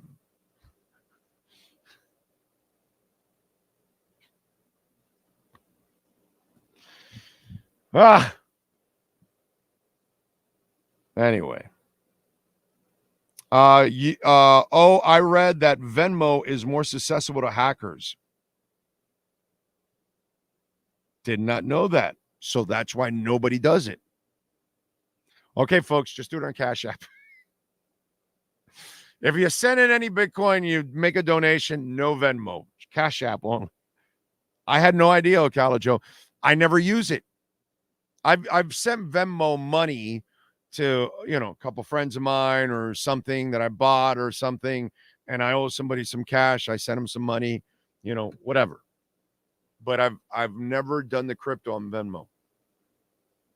So thank you for that little nugget. I had no idea. 1,000 on HBAR or Ali or Bitcoin. Sam, do you have Bitcoin? Do you have HBAR or do you have Ali already? That's the question I have for you. Do you already have Bitcoin? Or is this like 1,000 and your first investment on something? See, you got to context. I need to know Where are you? What do you where do you stand on this? That's what I need to know, my brother. You know what I mean? Are you a newbie and this is the first time you're going to invest? I'm not a financial advisor, by the way. Never have been. Tua is playing golf with Nick Saban instead of being at OTAs. Yeah.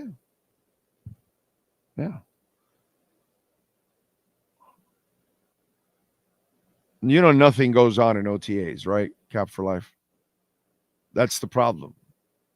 You know, that's the OTAs are good for Jalen Wright and for the youngins so they can learn the mental reps and all of that. Tua doesn't need those reps, and neither does Raheem Mostert or Teron Armstead or anything like that. Those guys don't need any of that. I'm not even there. Cap for life.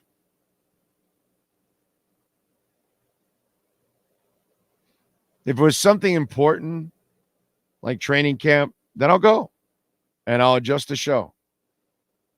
Think about it. Just think about this, Cap for life, which you don't because you live on the negative. Who breaks more stories, me or everybody else on the beat?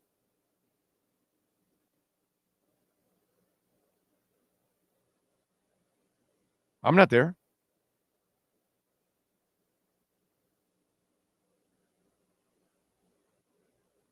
So it's not important.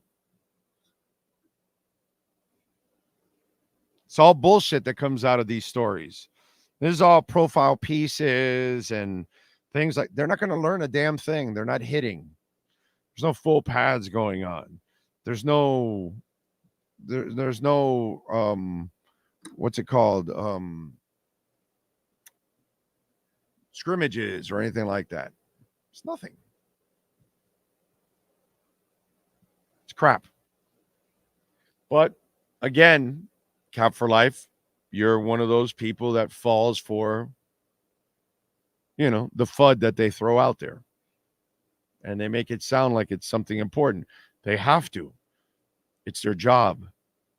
They're sitting on a Tuesday afternoon sweating their asses off, seeing absolutely nothing.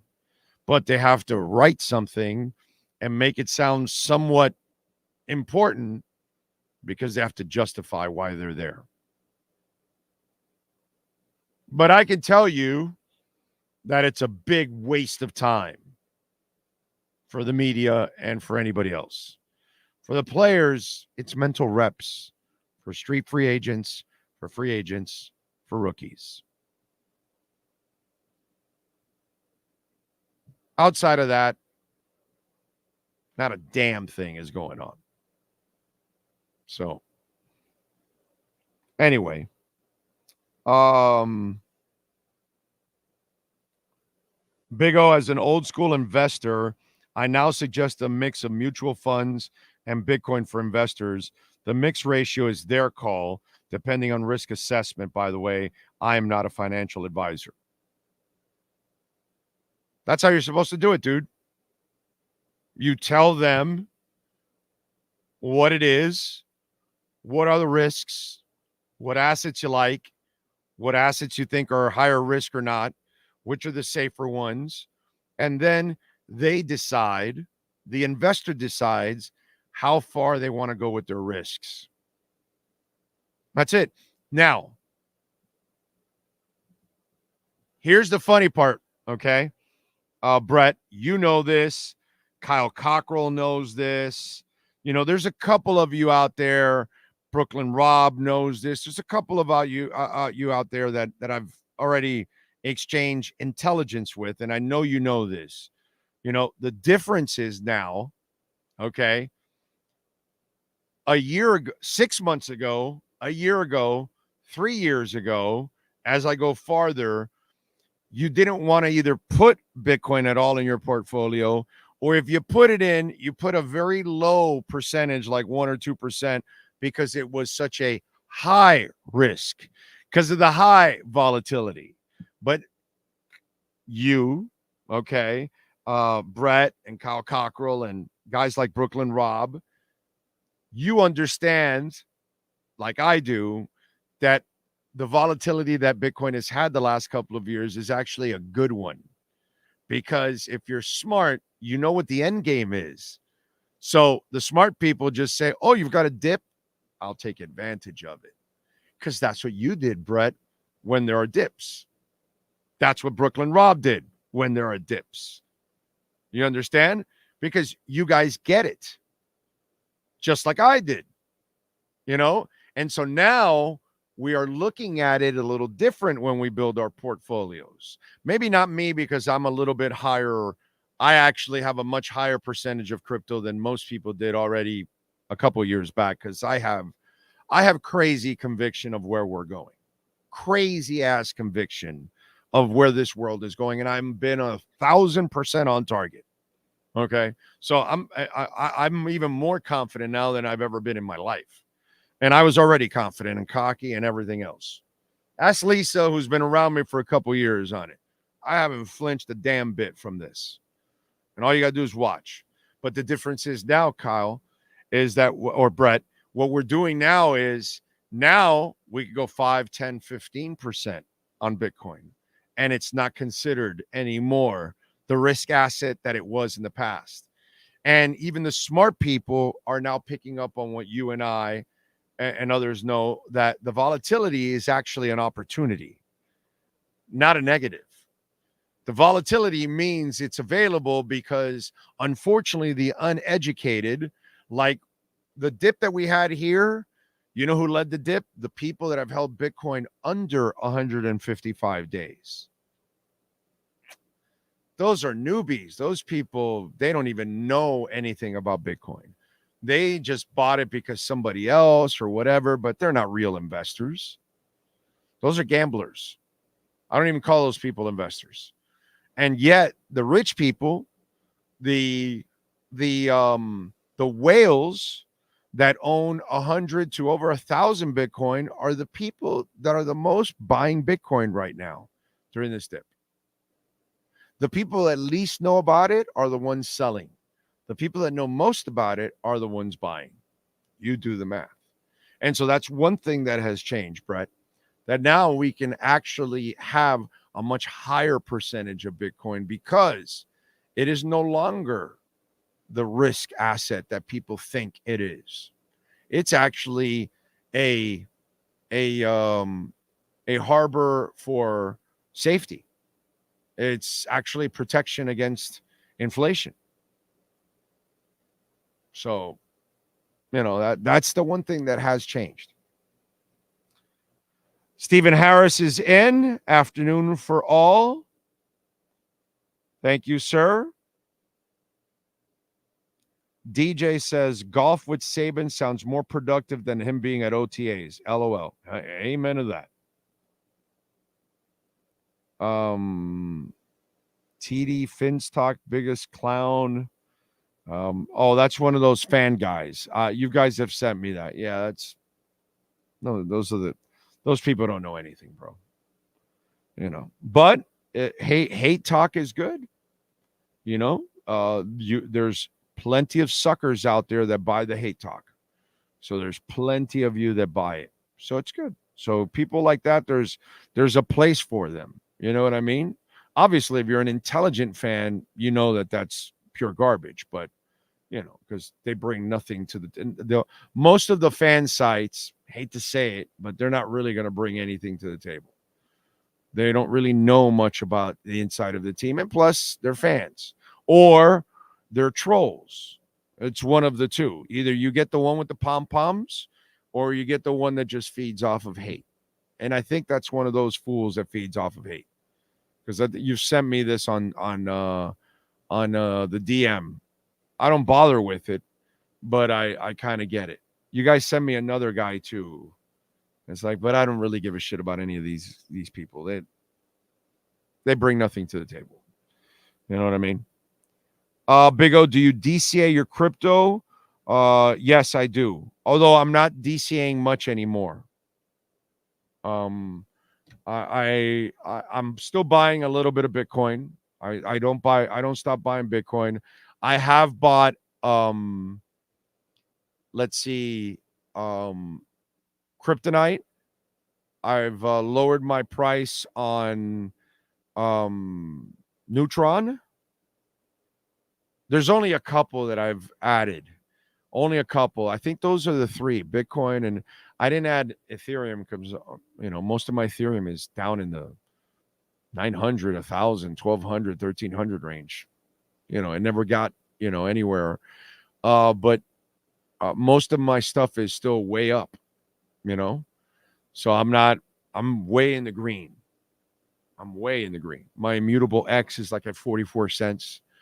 So, the dip from whatever 3 something went down to 2 something, $2 and something. What the hell am I going to do? So I kind of stayed in my course. So I did DCA for some stuff that I could lower the price on, overall, or continue to amass Bitcoin.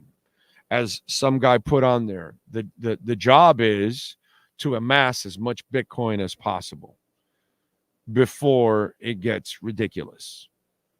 Because 66,000, 70,000 is not ridiculous. Just trying to tell you that. And I told you 16 and 26 and 36 and 40 and 45 and 50 is not ridiculous. You keep amassing as much Bitcoin as possible. There's only a finite amount. Those of you that end up capturing a bit of that are the ones that are going to really enjoy as time goes on. We have to be patient, unless you're rich and you can buy several Bitcoins, then you're going to have profits, nasty profits very soon. But the rest of us normal people, we'll have to wait a couple of years, but it's going to grow like no asset has ever grown in the world. So just telling you. I think the only 2 fan channels, Dougley Do Wrong and Phonies the NFL. I don't know what that is. I don't know. I know Dougley. Dougley does a good job. Dougley I watch. I'll check out Doug because he's a straight shooter. He's a good dude. And he's not trying to be a troll or trying to be Mr. I have insight. And that he just gives his opinions, and he's not trying to stir crap up. That's good, man. You'll stir stuff up automatically because stuff is going to happen that is going to stir it up. But there's no reason to go in that direction when there's no material for it. What that he's out of the voluntary workouts because he has a QB coach, big deal. Today, he's not at an OTA because he's at Saban's charity golf tournament, big deal. Those are all excused and those are all spoken. And, a guy like that learns nothing from today. Listen, let me explain something to you all. Okay? There's not a radio, a TV, or a writer that's there today that can tell you anything earth-shattering. Nothing happened on that field that is any kind of news, anything big, unless you were there and somebody got injured. That's the only news that's going to come out of it. Outside of that, there's nothing at all going on in these OTAs. Nothing.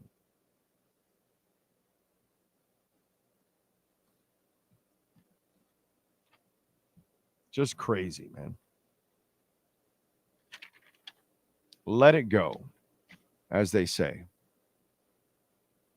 I would add golf lessons from Paige Sporanic to Tua's contract.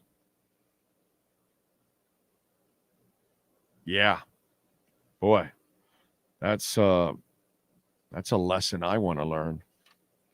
That's for damn sure, dude. That is a lesson I want to learn. I'm with you there. I like that one. All righty. Let's see. I think I got everything, folks.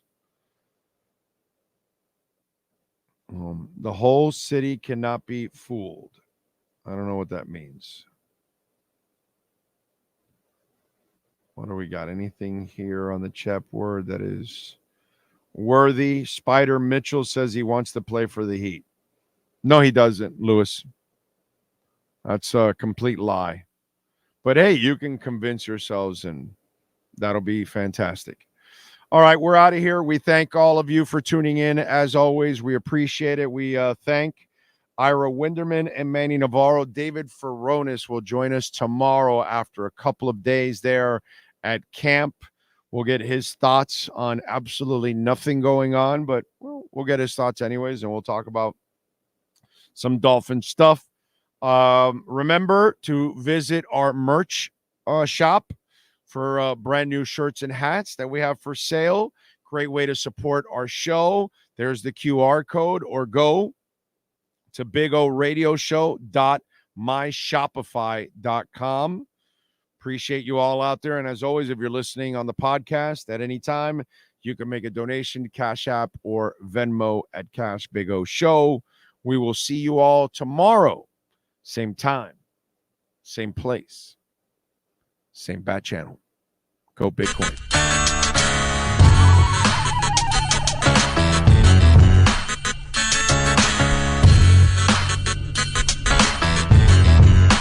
This is the Big O Show. This is the Big O Show.